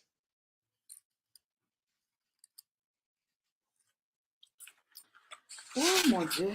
No, I don't know what that was. no, no, no, It no, was no. tough to read. And guys, let me tell you, Misty D right here, I held her responsible. On Holy Friday, Holy Week, I'm reading this thing. Oh my God, because it is like the deadline, and I'm like, I can't believe I'm reading this thing on Good Friday. Oh, yeah. That book This is right the most there. scandalous I've ever read. Well, So this it was just like the last, well, I would say the last, what, 100 pages you read about the two of them having a relationship together. And it's just so disgusting to me and I'm that mad an at uncle Zola. is having a sexual relationship with his niece. Yowza. I'm out. I'm out. I'm mad at Zola because this is how you end this masterpiece that you did. You mess it up like that with Terrible. something like this. That makes Yeah. no sense. And Dr. Pascal, guys, keep in mind, he's the one that is more emotionally stable. Yeah. And he's a scientist, he's a doctor. So he's been keeping notes, biological notes and genetic About of the family. the entire family, the entire tree. And you telling me the one that you look to as being the the most just. intelligent of the family. Yeah. So he out This there is what doing it with his he niece. does. I couldn't believe it. And guys, another thing too, I didn't like the end in a sense of the entire series where at the beginning we see Félicité in La Fortune des Rougons where she takes over. Yeah. And at the end, she takes she over wins. Yeah. She wins. She wins. She gets exactly what she wants. She wins. Yeah. And I'm like, why? It's like lost of hope for me. I said, why did you let her win? Yeah. The thing is, she thinks because she destroys a family tree and gets rid of all the papers that it's going to change something for the family, but it's not. No. The family lineage is what it is. Exactly. You can't make the parts you don't like disappear. I guess that's the point he's trying to make, but I just wish he could have made it in a different way because I didn't appreciate reading about the uncle and niece having this relationship the whole last But 150 it just didn't make any sense, Didi, because it made no sense. Him has the whole psychological understanding of all the mistakes and all the tragedies in the family. And how can you make that same person do that? It just doesn't equate. The thing of incest is in another book. I think it's in La Terre. Between the brother and the sister. Yes. I don't remember what their names are, but there's a brother and a sister. They work for the aunt, the mean aunt who doesn't like to give her money to anybody. And they had the brother and the sister that was incest. And I think there was incest somewhere else in the book. I can't remember where it is right now. I mean, we just have a first cousin marriage, which is Martha Rougon with François and Mouret. Yeah. That's the first cousins. Yeah. Yeah, that's first cousins. That's still too close for me. So the idea of incest is also kind of running rampant through the family as well as mental illness, alcoholism, that kind of thing. But as a whole, it's really a worthwhile read through. Zola has something to say about reality, stark reality. Yeah, definitely. He definitely has something to say about stark reality. I would give the whole series though as a whole, I'd give it like a good 4.5 stars because if you read through like we did, going through like that and read each one, you're gonna get some aspects, even the books that you don't like, you're gonna get the most excellent writing ever. Ever. In no shape or form did he let me down on the writing. We may not have liked some of his choices in telling the The story. plot. Yeah. The plot may have, not been as satisfactory as we would like, but as a whole, it's still really good. I mean, where today can we have an author who could write a book every year for 20 years, have the writing be stellar, have the characters be interesting, and where you actually learn something about the country that they're living in? Who's doing that? Nobody. Who's doing that? So it's really fascinating that he was able to dedicate so much time and energy to writing as he did, to be able to write a book almost every 2 years or every other year in some cases. Yes. Freaking fascinating. And for me, the journalistic, oh my God, the documentation, extensive documentation, like other characters fleshed out of real life. Yeah. I hope I can visit the real fichier, have that in Paris, I think. I would like to see that because my God. It's really good. I enjoyed going to see his house. That was really nice because then we could actually see. Zola had he was like the luxury Zola. Exactly. I mean, the money coming down the pipe. Yeah. But I highly recommend this one if you don't want to read all of them. I would say some of the better ones are Le Débâcle, La Bête humaine, L'Assommoir, Au Bonheur des Dames.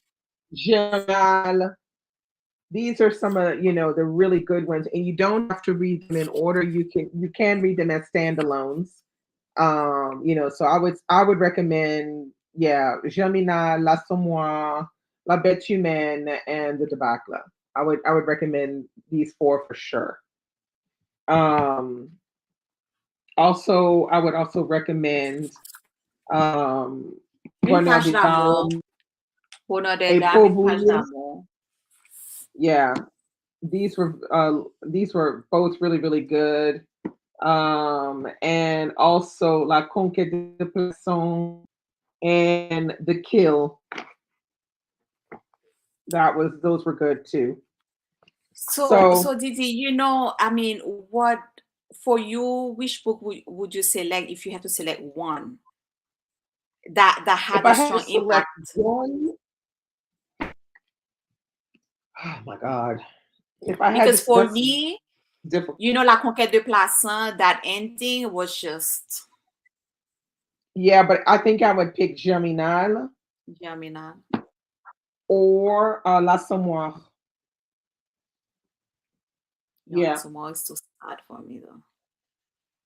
Yeah, but it's powerful. Like if I had to pick, these two are probably like my faves, ultimate faves of the series. Both are hard, hitting, emotional. This one is also called The Drinking Den in English as well. The Drinking Den. And this one is called Germinal in English. But these two, very, very powerful. These books, I still get the feeling when I pick them up and look at the cover, I get the feeling of when I read it. They're just so, so powerful to me. Germinal and L'Assommoir. So those would be, well, which one would you pick for you? For me, right away for me, it would be La Conquête de Plassans. That had a strong impact on me because the ending, because for me, out of the entire series, I felt that he got his justice done. Yeah. And Zola, a lot of times, most of the characters. Yeah, there's no justice.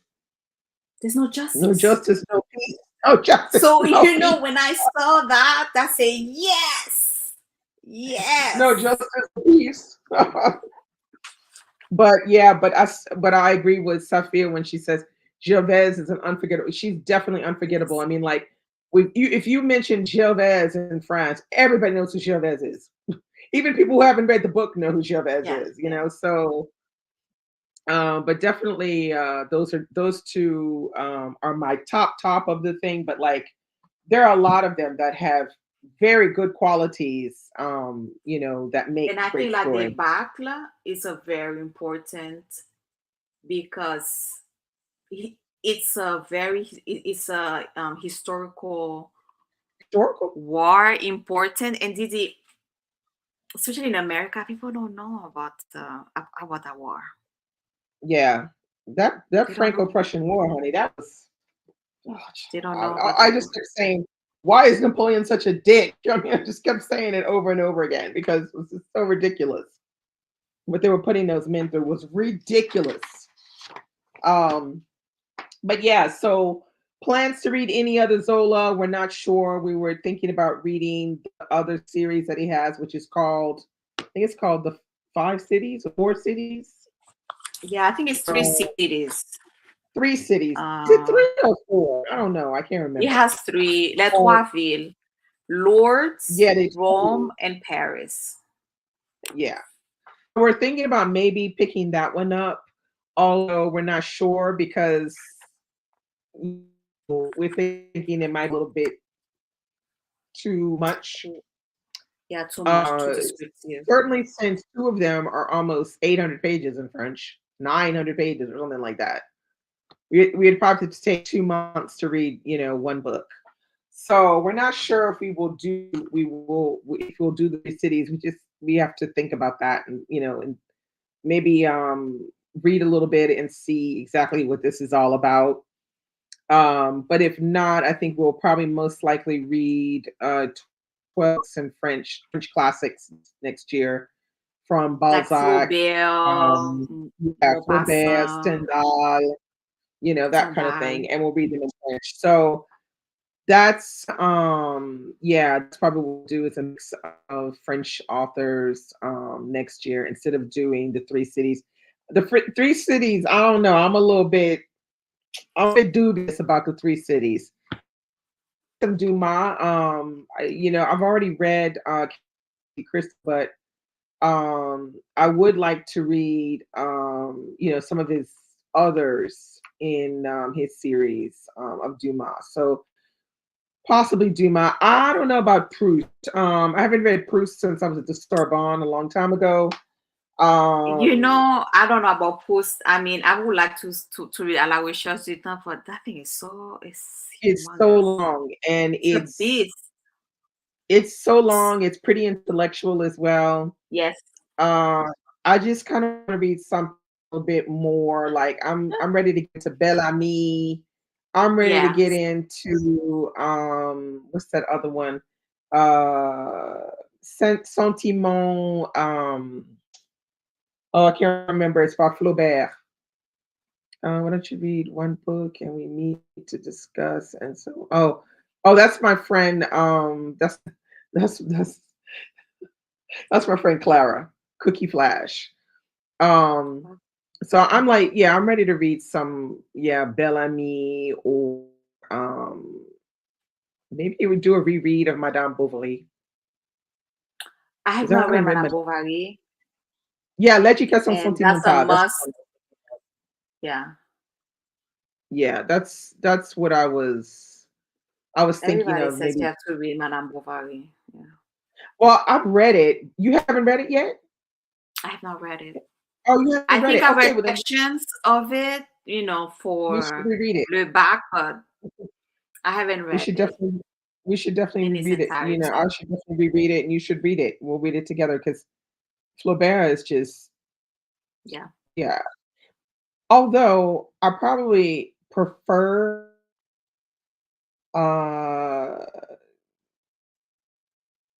probably prefer other classics other than Flaubert, but Madame Bovary isn't bad. Yeah, we're reading Les Miserables at the end of In this year. We're October. reading Les Miserables October, November.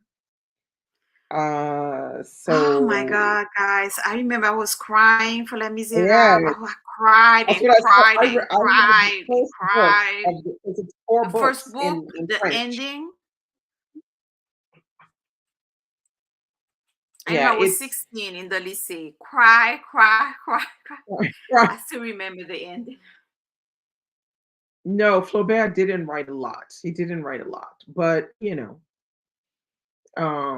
yeah, I'll get into. Well, it would be good to read some Victor Hugo as well. Yeah, some Victor Hugo. Notre I Dame read de a lot of Paris. Victor Hugo. Yeah, Notre Dame de Um, Paris. He had a collection of poesy as well.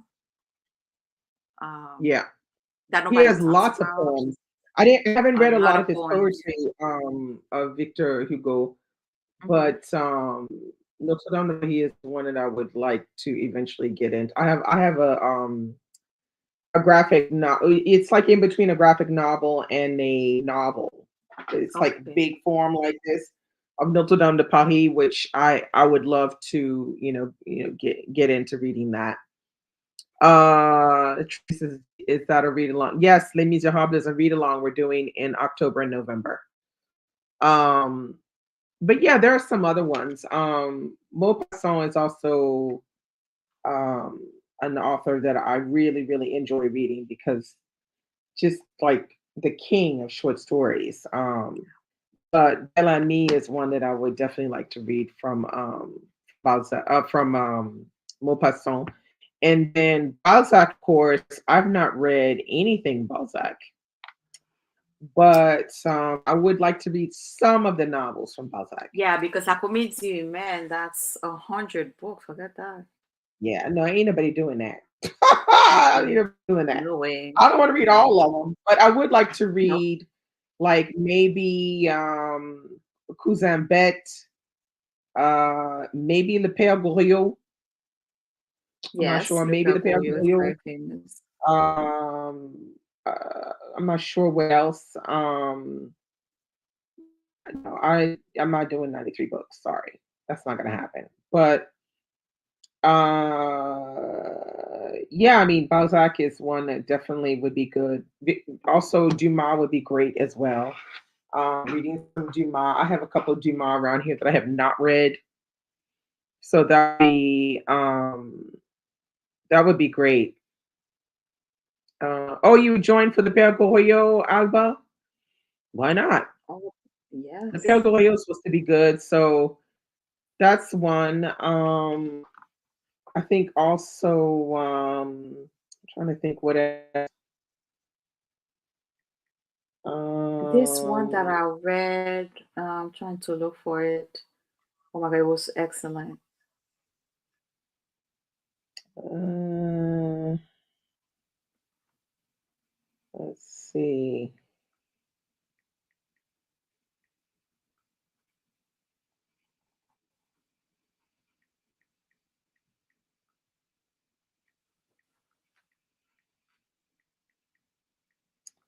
Let's Oh, see. Le Horla. Le Horla Hola, by hola, Guy de yes. Maupassant. Yeah, that one is Listen, good. I That will be one is reading. good. Very good. That one is really good. Really good, Le Horla. I'm trying to think. There were others.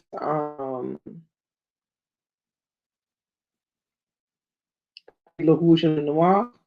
Yeah, Le Rouge et le Noir. Yeah.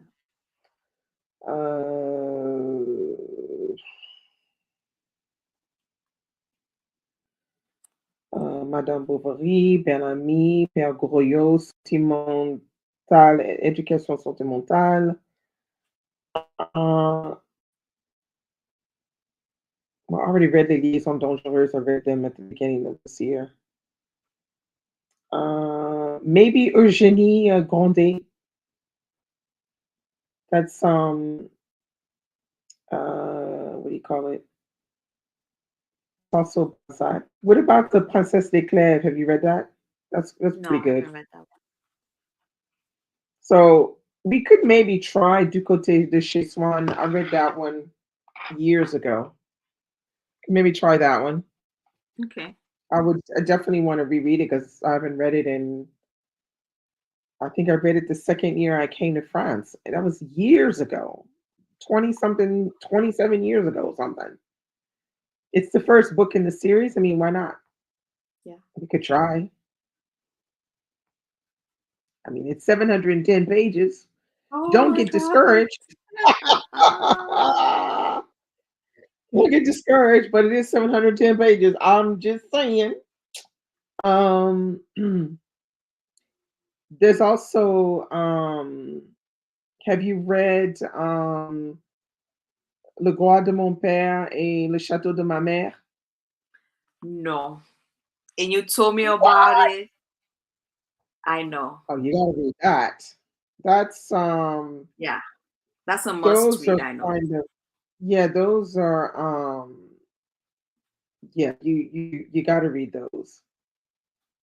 Um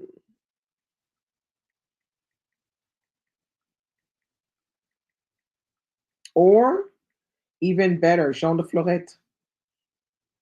Yes, you told me about Jean de Florette. Because we can read Also, I Jean de have to read Florette that. and then we can turn around and we can read Manon des Sources. Oh, there you go. That's a great plan. Because I haven't read Jean de Florette. No. But I have read La Gloire de mon père and the Château de ma mère. So you see, you know, Yeah. that's like, it's not, I've read that's something you sections of it, but not in its entirety, you know. So but Manon des Sources, I have not read. Jean de Florette, I have not read. And then we have all of the other ones. Paul Neal did a bunch of they're like plays, like Marius, Fanny. Have you read those? Or have you at no. least seen? You haven't seen, you should watch the movies, they're very good. Fanny I et don't think I've Marius, it's seen. No, I haven't classic. seen. It's César, classic. It takes place in Marseille, and Fanny and Marius are in love, and Marius is a sailor, and they're in love, and all kinds of shenanigans go down, and they don't get together right away, and it'd be a mess, but it's good. It's humorous. It's very southern.